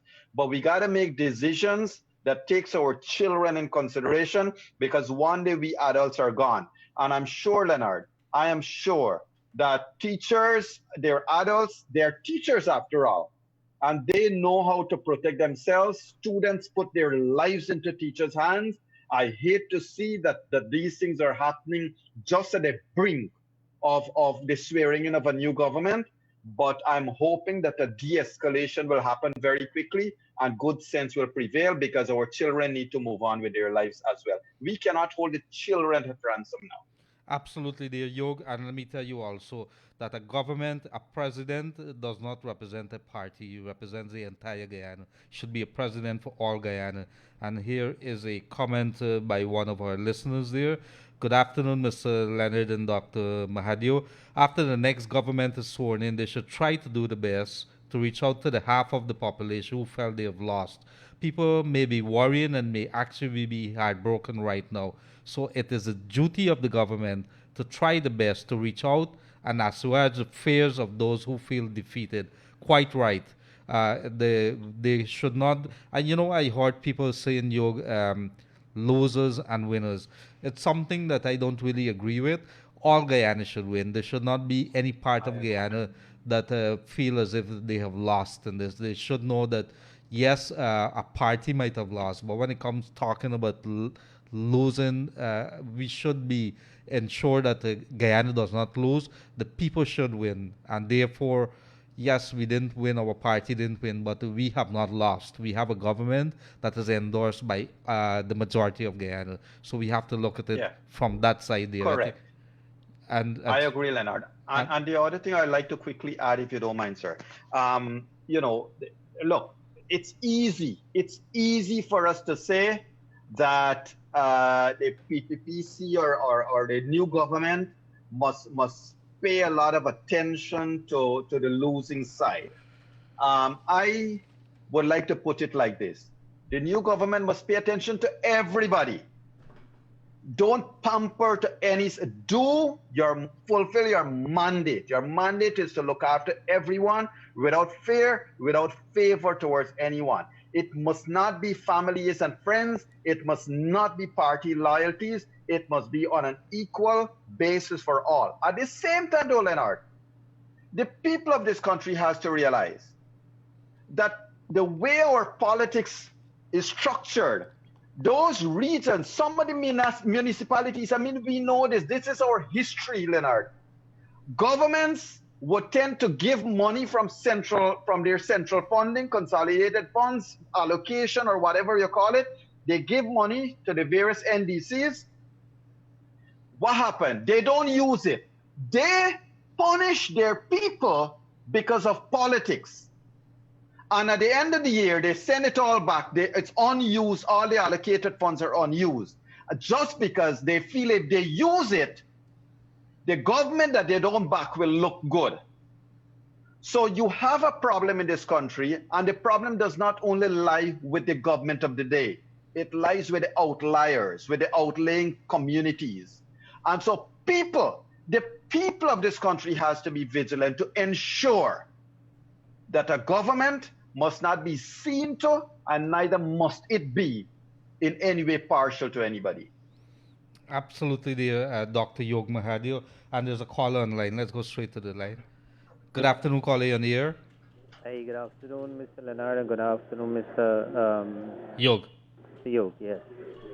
I'd just like to congratulate you guys for keeping us updated at our workplace. Wherever we are, we would have truly listened to you guys, giving us an update. Congratulations to you guys. You have done a wonderful job in informing the Guyanese public, and I do hope and pray that you guys will continue doing it as the new government take office. There's one thing I would like to ask Mr. Leonard and also his team, if you could do a special edition in the investigation of GCOM, especially Mr. Mingo's, where he went wrong. Whatever went wrong needs to be rectified now, so our next election we will not have that problem again. Thank you guys very much, and you guys did a wonderful job. God bless you. Bye. Thank you very much, dear. And so, Yog, we have a text here from Letem. Good afternoon. I'm texting you from Letem about my concerns on elections day. GCOM hired pickups, and up to now they can't pay the monies. And could you see if you could get one of the reporters to call GCOM and find out why they haven't sent any payments? I guess we'd have to raise that with GCOM and find out. Their attention seems to be elsewhere at the moment. So, Yog, if our people are now joining us, elections COVID-19 watch, you could get us on Kaicho Radio, Kaicho Radio on Facebook, Kaicho Radio on YouTube. You could also go on Kaicho News Online. That's a website, and there's a radio icon there, and I think you could be able to click on it and be able to get the radio. So I want to say a good day also to the people on the East Coast, on West Berbice there. If you're not hearing us, that's because we had some issues with our antenna, which I think has been fixed. It's been fixed, and so our apologies for that. There's a caller online. Good afternoon, caller. You're on the air. Lost that. Yog, so we see in the tabulation would have been completed today. Do you believe that between now and June the 13th, when Keith Lowenfield is supposed to be completing his report to the commission, any movements maybe in the courts? So we're hearing rumors of it, but nothing confirmed. Yes. He has up to the 13th. What we do know, remember Vincent Alexander outlined that what would happen is that Mr. Lowenfield would have to prepare take the matrices to the commission. Well, he has to prepare his report, and he has to prepare two parts of the report. One that also summarizes the observations that would have been garnered during the tabulation process and the recount process. Those are going to go to the commission. I rather suspect that at that stage the commission would have to accept or reject his report. What it means in terms of the timeline is in terms of what we are seeing is nothing, because GCOM has committed to limit itself to 3 days upon which it has to make a declaration. So whether it sends back to Lowenfield or it queries with Lowenfield, all kinds of things, getting to the bottom of what the report has or doesn't have, it will still have that 3 days. Now, the other thing that we must realize is that GCOM has up to the 16th, it has committed to ensure that this entire thing is completed by the 16th. So that's the last day. I would certainly hope, Leonard, that good sense would prevail. Not because it said 16th, you got to wait until hour number 24 of the last minute of the 24th hour of the 16th to do that, to make that call. Everything should be with expediency. The recount has been completed, and we should have everybody acting towards that ultimate goal of having a declaration. That's all. And they need to get on with it. Absolutely, there, Yog. So if you're now joining us, let me tell you with regards to the recount, 2,339 ballot boxes have been completed as of yesterday. The final statement of the recount of the national recount exercise has been tabulated. District 4 will be certified at 3 p.m. tomorrow. After that, it's over to Chief Elections Officer Keith Lowenfield, and he has until the 13th to prepare that report, submit it to the commission for them to look at it, and then national declarations. For a report to be made to the Chancellor, and then it goes from there for a swearing-in of the President. So that is what we know so far, and today is the 8th, June 8th. It has been 98 days since elections were held on March 2nd, described by local and international observers as being free, fair, credible, transparent. It would have been day 33 yesterday since the recount would have started and was completed. That's 33 days. There's a caller online. Good afternoon, caller. You're on the air. Hello? Yes, good afternoon, caller. You're on Kaiser Radio. Go ahead.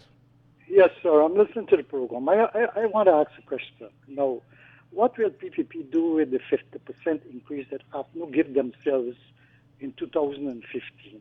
Because the reason why I'm asking is the Guyanese public, Guyanese people need money right now. And the other thing, there's taxpayers' money you're talking about. Thank you very much, sir. Thank you very much. My little knowledge of the law is that you can't do things, you can't reverse it retroactively. So I'm not sure. Yog, how does that work? Say that again, Leonard. Sorry. The caller would have asked, what does the PPP do with the increase that APNU gave itself in the early days? These are the ministers and so on. Yeah. And that was legitimately passed. You can't take it away. You can't take it back. What the PPP may want to do is if the PPP feels that increase was not correct, then it can reset a new salary for its ministers. I mean, the PPP the new government has the majority, and it could pass such rules as it feels necessary. At the end of the day, Leonard, the public trial and the public view and public perception will continue to educate them and also dissect their decisions. Absolutely, dear. So there's another caller. Good afternoon, caller. You're on the air. Yeah, good afternoon. Good afternoon, sir. I just want to say this statement, right? If David Granger would have won the elections based on the recount yesterday, he would have sworn in since last night. So I don't know what the hell Mr. Lewis need 3 days to do what. That's nonsense. Please explain. I will listen for your comment of the year. Thank you very much, caller. There's a procedure that has to be followed, but you could probably wade into this. Good point. That's an extremely good point. Had APNU+AFC gotten this 15,000 lead, would they be waiting for the 4-step process? That's an extremely good point. It doesn't even need Leonard and me to answer that. So there's another caller online. Good afternoon, caller. You're on the air. Good afternoon, Mr. Yog Mahadeo. Good afternoon, sir. Could you lower the volume on your radio, please? Yeah, man. What I'm saying, that the election come to one halt right now, right? And you've been give us some numbers, what the government people give you or who give you, and we call for some assistance, right? And there is no caller back or there's nothing. We pull the farm from the net and all these things, and we don't get no reply of nobody back. And the election comes to an halt now. What we waiting on something now? What will you do until now? I just asked you if you can find out what is it or what. Thank you very much, dear caller. Yog? The call didn't come over too clearly, Leonard. It's warbled a little bit. All right, we probably ask the caller to try back again because I wasn't hearing the two thing. Yeah, the call is a little warbled. It Yes, was if you're calling us and you're getting through and you've been connected, lower the volume on your radio, please, because it we probably not get it here very clear. There's a call on yes. In the meantime, elections and COVID-19 watch. We are telling you here it's day 98 since the elections. The tabulation has been completed for the recount, which was completed yesterday. So by tomorrow afternoon, that is supposed to be certified. Good afternoon, caller, you on the air? Yes, good afternoon. We lost that call too. So you could get us here on Kaicho Radio on Facebook as well as YouTube. Go ahead. Go ahead. So in the meantime, Leonard, let me just share that let me share with everybody, we're going to have a nice discussion tonight on these same elections and the implications of the actions that are taking place presently. What's going to happen over the next couple of days? What can viewers and listeners, what can the Guyanese people expect over the couple of days?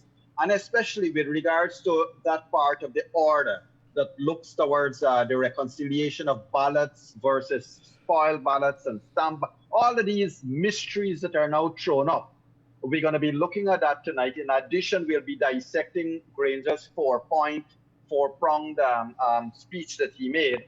And to join us tonight in room 592, ladies and gentlemen, we're going to have Mr. Chris Ram, who is, is an attorney at law as well as a chartered accountant, and also Mr. Ramesh Prasad, who comes in as an independent analyst, but also having been through this process as an observer at the Artichoke Convention Center. So both of these gentlemen, and we're going to have a very frank and open discussion. And viewers and listeners, if you feel like you want to ask a question tonight to the two persons that will be there, please send us a message. Please contact us with your questions so that we can put it to the two gentlemen. Because, Leonard, what we want is that during the day and night, whatever questions comes out of the discussion, we can certainly entertain them.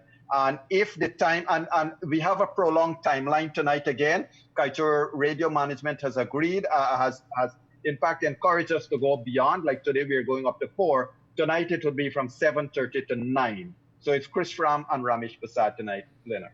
Thank you very much. And I want to say hello there to management of Kaicho Radio, Tishana and Sarah. And thank you very much to our operators, Kevin Smith and Raj, of course, Joshua Van Slightman and the others. And of course, to the people down in New York, they're receiving a lot of love from them today. Hello to you there. I hope that you're having wonderful weather. We are having a wonderful weather here too. It's even better in Guyana than what it is in New York, although we're not able to walk about as much as we want to. Yog, this morning I'm driving down, and it seems as if it's normal times in Guyana. There's no partial lockdown. Everybody's going about doing the business. Do you have a sense as if it's normalcy? Yeah, it seems to be indicative, like as if things are normal. What we do know, Leonard, is that in terms of COVID-19, of course, people need to be extremely careful and ensure that they maintain their physical distancing. It was sad to see that yesterday, a lot of the politicians, a lot of those people who gathered at the Artichoke Convention Center at the roadside and opposite the Artichoke Convention Center, they were all huddled. There was no evidence of social distancing or masks even. And so it speaks to persons not being mindful or paying heed to the challenges they face. Here are some comments here. Very quickly, let me read a couple of them. Hey, good afternoon. I think the recount is finished and all Guyanese should stop the race. Well, this should be racism and let us work together as one person. Love that one there. There's another one that says, let me see this one here. If David Granger had won on the recent recount, he would have been sworn in since last night. I think this was raised a little while back.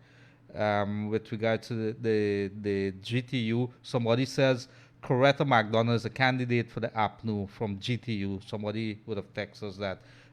That becomes relevant because there are concerns over the GTU's objection to teachers returning to school to give lessons to the students of CSEC, CAPE, and of course National Grade 6.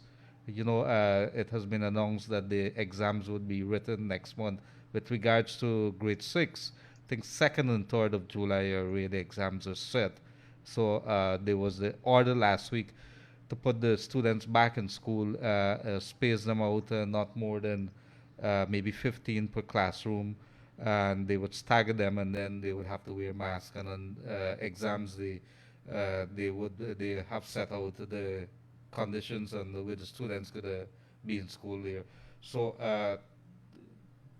any thoughts as to how we should move forward on this education stuff? Leonard, yeah, I mean, that's one of the things that I think we will be reaching out to, persons from the party that seem to be winning these elections. I would like to reach out to Mr. Fanali, to Mr. Nandalal, and all of them, because Nandalal was on Room 592 last week, and we need to bring them back on, because we want to talk about what can the Guyanese people expect. Because remember, Leonard, with COVID-19, and given the fact that the Guyanese economy is bankrupt at this stage, the priorities and the election promises that APNU+AFC and PPPC would have made, obviously they got to relook at those things and establish priorities. But what they need to do, they need to establish those priorities quickly and share it with the population. Let people know exactly what is going to happen and when, because you cannot seize or withhold communication from the Guyanese people. I certainly hope that a new president will be a man of the people and a man for the people, and will have a press conference every week. And one thing I'd like to say here, Leonard, before I hand over back to you, I certainly hope the PPP, when they get in power, is not going to go back to those days of having a government press conference out of Freedom House. Guys, separate your party from the state. If it's a government press conference, it needs to be held from government properties, not from a party head office. Some very strong words there. The next government that comes into play will not have any honeymoon period. It's going to be from day one. They have to hit the ground running. COVID-19, our oil contract that we have there, the finances of this country, we have to pay very keen attention, and so the work has been cut out to them already. I think more importantly for me, Yog, is our division, our deep division that we have within this country. We have to find healing, and of course, somewhere along the line, there would have to be an inquiry into what has been passing for GCOM's operation there, and what would have transpired over the last couple of weeks. So we'd have to go before that, on elections day, and after what would have transpired. We should not have a repeat of that in this country. The people should not tolerate, and commit ourselves to hold all our players, executives and politicians, they should be held accountable for everything that they're doing to the people. Yog, what would you say that the Guyanese people would have to do now? Their expectations. Could we probably start talking about expectations, not only for a government? Expectations, Leonard, immediately. Education. That's number one. To resolve this matter, our children needs to get over and beyond their exams. If interventions have to be made with CXC and with the people overseas and all of that, it needs to be made, and made overnight. Education is in number one at this age. Obviously, equally number one, I mean, this doesn't say it's not as important, is I would like to see a brand new task force for COVID that does not have politicians. It must have professionals that can operate within the COVID task force that will report to the president. But the COVID task force needs now immediately to be given a royal kick where it belongs and put professionals in place that can look after. We have 4,000 kits available from PAHO WHO. Let's put them to use. Let's find the hotspots, identify them, treat people, and for heaven's sake, our nurses and doctors and frontline workers need their PPE, and they need it now. Things need to be in place. So health and education, I would say, is priority. At the same time, there are other things that are of equal importance. I mean, Leonard, this government going into office is facing a real battle. A real battle. Let us not underestimate what they have facing them. The oil, Exxon is flaring every day. That needs to be stopped, and Exxon needs to be held accountable, and Exxon should probably pay Guyana the equivalent money for all the gas, all the oil they're flaring that they could have tapped. All of these are hard decisions that the government needs to make. We're certainly going to continue to have these discussions over the next couple of weeks, Leonard, because as a people, we need to ensure that we can have these discussions, that if the government forget and they drop asleep, we will remind them that they need to get up and get. No honeymoon period. Unfortunately, Mr. Ali will face a big challenge. As a people, we got to help the man get over the challenge and walk the straight line. Let me ask you a question, Yog, and this is a rhetorical question. You don't have to answer. You may if you want. Is it wrong for the people of Guyana, is it wrong for Gildarie to want to wish Guyana to be like a Singapore, Taiwan, China in some ways in terms of the way that they go about doing their work, production and otherwise? Is it wrong for us to dream about that? Absolutely not. In fact, look, a lot of people criticize David Granger for his decade of development. A lot of people criticize Stanley Ming when he came out with the 2020 vision. A lot of people on the APNU side criticize the PPP when they did that strategic plan. All of these things need to be consolidated. Guyanese have every right. Leonard, we're going to have enough money available to be the most developed country in this part of the world. We cannot, though. We cannot become the most developed country in this part of the world if we have underdeveloped mindset. If we're going to be backward about racism and let the politicians divide us and rule us. We got to decide as a people also, not the politicians, the people of this country must decide that they want this country to develop, surpass Barbados, surpass Trinidad quickly, and meet our destiny. But it's the people that has to demand this from their government. Thank you very much, dear. Hello to Norway, hello to Brooklyn, hello to Pennsylvania. We have watchers from there. Thank you very much.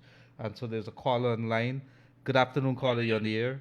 Yes, Mr. Gildarie, good afternoon. Good afternoon, sir. To this radio station, it still can't come on. And I looking at the live stream, all I see is your mouth going, but I can't get no sound. How you doing, my brother? The photographer, how you doing? Yes, quite well, yes. All right. We try and I'm not sure I think everybody's on. That's what we were told. Maybe the radio, I think, is still off. I think they're working on that. It's on or off? This is the operator. The radio station is currently down. However, you can stream us online. Maybe you can check your device and make sure that the mute button is off. Yes, right? yes. Tell them all of that. The mute button off. The volume that to 100%. All right, I know. Thank you very much, my brother, for tuning in, and we are working on it. These things here, and Yog is to be blamed for that. I blame him. Don't ask me why I'm blaming Yog. Somebody has to be blamed. Somebody always have to be blamed. So thank you very much. We're working on it. So if you're now joining us, elections, COVID-19 watch, we're gonna be back with you this evening at 7:30 sharp, room 592, to analyze Yog. Analyze in 592. Some days I feel, to be honest, as if you guys are on another planet and I'm here, because it's really, really deep conversation. Things that Guyana really need. Maturity when you're dealing with issues. How do we move this country from where it is to a first world country? And that is the kind of conversation that Guyana would need to have the conversation also what you were saying there with regards to the next government, the next president that comes into play. We're not saying Irfan Ali or David Granger. We're saying the next president. He has a lot of work, cut out. We have to deal with COVID-19. We have to look after our students, the education system where it's at, the finances, oil, our natural resources, plenty things to deal with. And of course, we'd have to relook at what GCOM would have put the people through and have an inquiry into that. There's a caller in line. Good afternoon, caller. Lost that. Over to you, Yog, in the meantime. Yes, Leonard, the critical in this all these discussions we're having is our ability to assess it or bring it all together for a focus point or a focal point. The last thing we would want, brothers and sisters, is for a new president to be sworn in this country and for us as a people to be separate. In other words, let us hold them to the promise. Now, we can say that over and over again, but here is what we also do. If there are people in Berbice, if there are people in Linden, if there are people in Anna Regina, wherever you are from, you need to also hold your local politicians very, very accountable. Let the days be gone where somebody is a regional chairman and they must walk in or barge into anywhere and do as they please. You, the people, must remind the politicians, you are paying them. They are the public servants and they have to serve the people. Now, what I do know is that Mr. Granger, for what I know, has been a very humble man. He has great pride in what he does, but in terms of meeting and talking to people, he has been very, very humble. I do know, and I can say the same of Irfan Ali. President-elect Irfan Ali has been very, very humble, and they're always approachable. One of the things that has not happened under both the PPP's watch and under the PNC/APNU+AFC watch is that their ministers have become such great autocrats that they bark at poor people. It's only when they get into opposition then they start to talk nicely to people. As a people, if you don't allow your own home people to talk to you in a certain way, certainly a minister cannot talk to you in that way. We got to ensure that our tolerance for certain things, you put a stop in front of them right away. And Leonard, I want to say something that might sound childish. Please, people, please, brothers and sisters, stop putting flowers around the necks of politicians until they really become good. No, I don't agree with you there. The wicked side of me, with my mom would say don't do it. I'd put some ants on it, but it's all right. So let's leave it as that. Well, you can put the ants on it, but I'm saying the way politicians have been in this country, Leonard, you might as well put a garland of money around their neck because they don't deserve the flowers. A lot of them have been very so materialistic that all that mattered was wealth and not the well-being of people. But we'll discuss that another day. Well, we will be looking very closely not only to the politicians, the parliamentarians and the ministers and so on.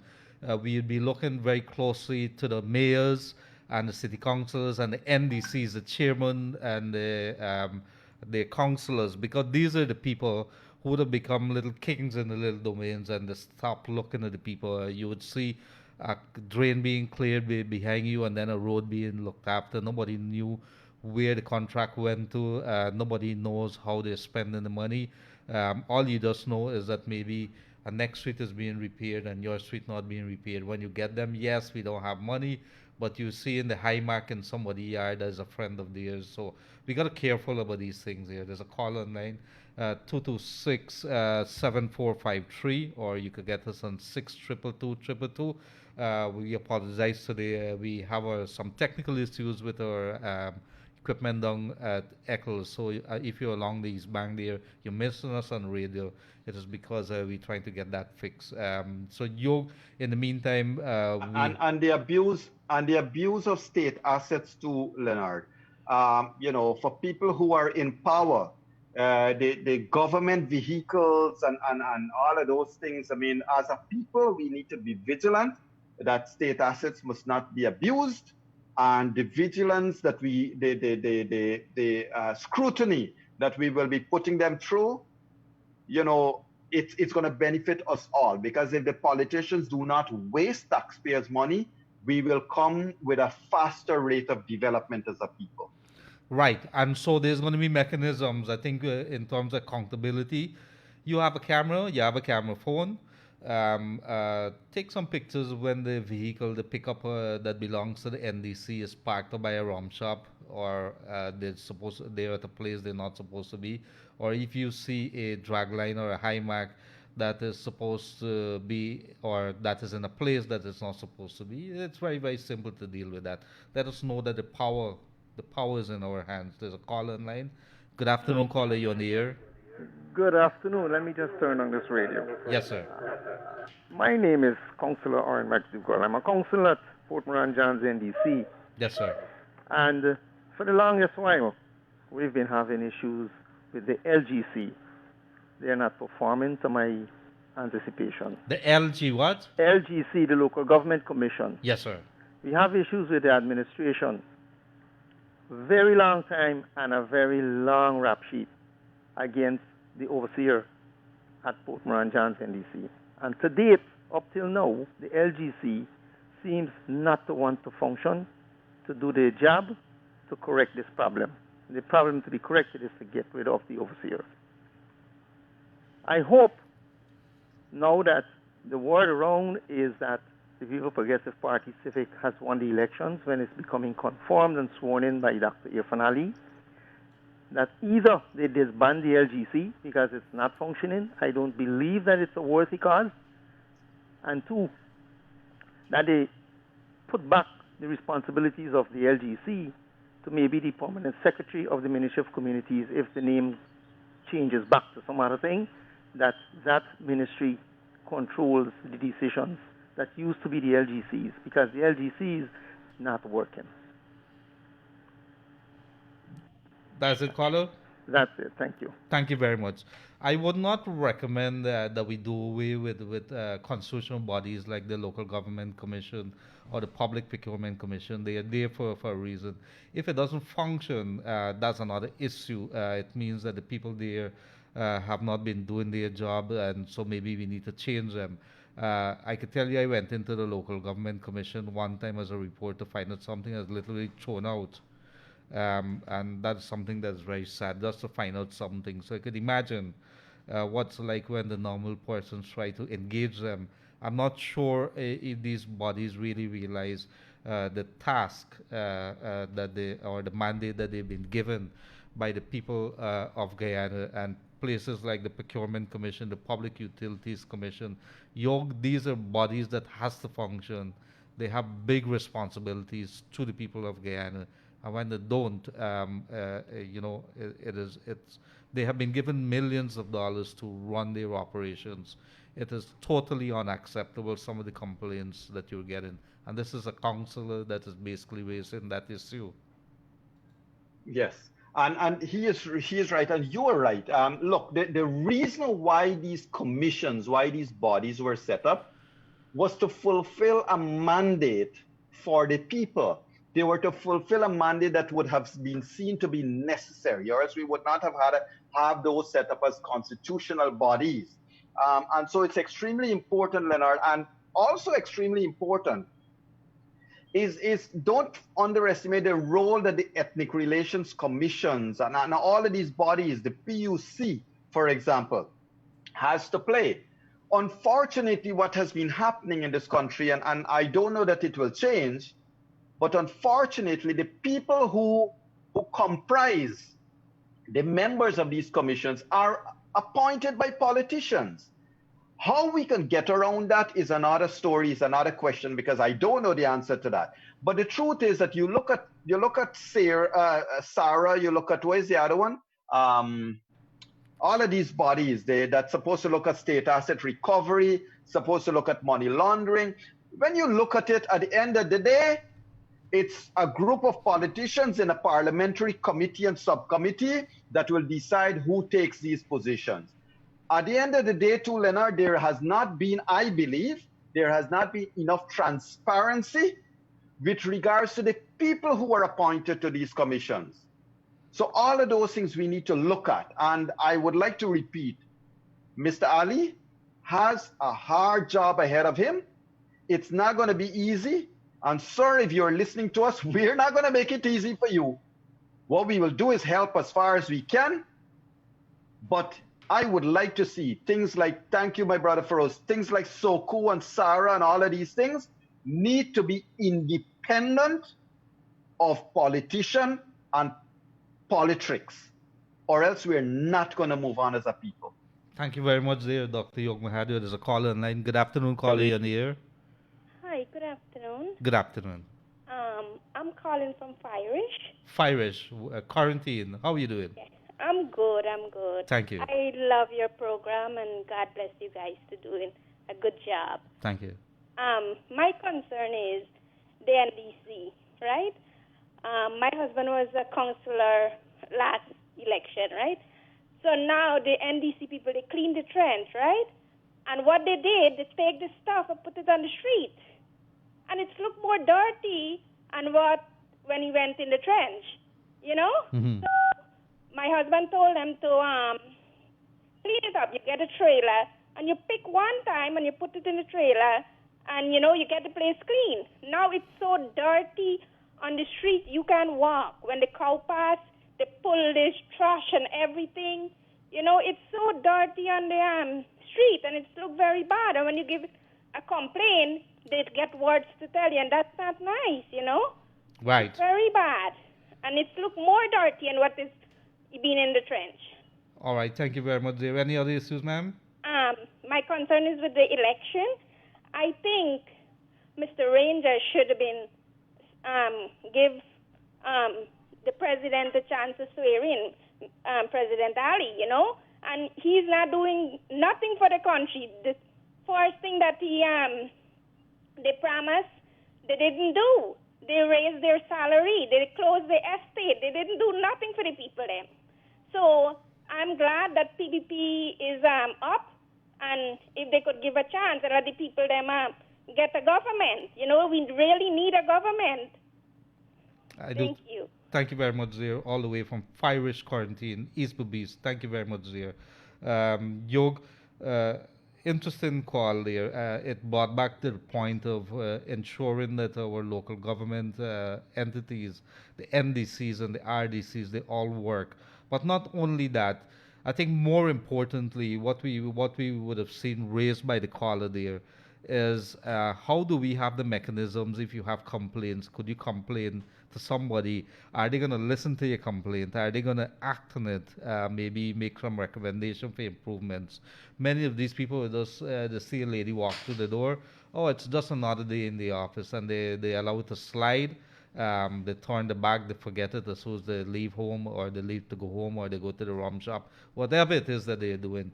So yoga, these are things that we got to pay attention to, and we have to commit ourselves to continuously hold our politicians' feet to the fire. Correct. There is another aspect that I want to quickly mention, Leonard, and the caller mentioned this thing about, the place being made dirty. I just want to take this swing on the other side. This thing about garbage across this country. Not we all, a lot of people behave, I would say, in a deplorable fashion by throwing garbage out. You go on the road, cars are driving and people just dash their stuff out of the cars. But a lot of people are just throwing garbage out. And then you expect a government to come and clean it up. Ladies and gentlemen, when you throw your garbage out and the government got to clean it up, the government is using monies it could spend on education, instead it's spending it on garbage. It could use money on health, instead it's using it on garbage. So when we are not careful and be responsible citizens on our own right, we are our own enemies as well. And you cannot blame a government. I mean, look at Georgetown, all the garbage all over the place. Whose garbage is it? It's not the mayor's garbage, or it's not really the government's garbage. We all need, as far as it's practical, to do what we can do, and the government then needs to step in and do its collection and do its job. Because remember, Leonard, the government is using taxpayers' money to clean up. So we're making it harder by not being responsible. I'm not saying everybody is doing it, but certainly we can all pitch in and help. No, absolutely, and you're right on spot with the money there, Yoga. We have as a people, we need to be disciplined, we need to be firm, we need to be committed in changing this country. There's an opportunity, and you know, people have been talking about the glass half full, half empty. Let's start deciding what we want for this country, how we expect our politicians. We cannot expect our politicians to act in a manner that is not that is acceptable when we don't demand or fix ourselves. We need to fix our homes first. We need to start telling them in a very decisive manner that this is not something that we want to tolerate, that we expect you to do this because this is in keeping with your mandate. This is what you promised me when you were campaigning for my vote. So we need to understand that. Let's fix ourselves. Let us be disciplined if we want to move this country to the next level. There's a caller in line. So as we wind down, Yog, I think we have a few more moments. This evening, we are going to replay this program here. We've been asked to do so by our listeners, our viewers. And so we're going to have it later this evening, maybe after 9. After 9, Kevin. So we're going to do that for them. And thank you very much for joining us. Yog, in closing, I think room 592. We will continue to bring those analytical discussions to our people in the next couple of days, couple of weeks. What are some of the plans that we have? Tonight, we want to specifically look at the completion of the tabulation and what is the next steps. What would be the next steps from the minds of some analysts? Now, remember Chris Ram and Ramesh Prasad and, you and me, Leonard, we are not on political slates. We don't have a horse in the race. We're speaking purely as analysts. So tonight we want to take a non-partisan look at, whether validation. Mr. Joe Harman has posted a statement. Tabulation is not validation. What that means and what it means to the process.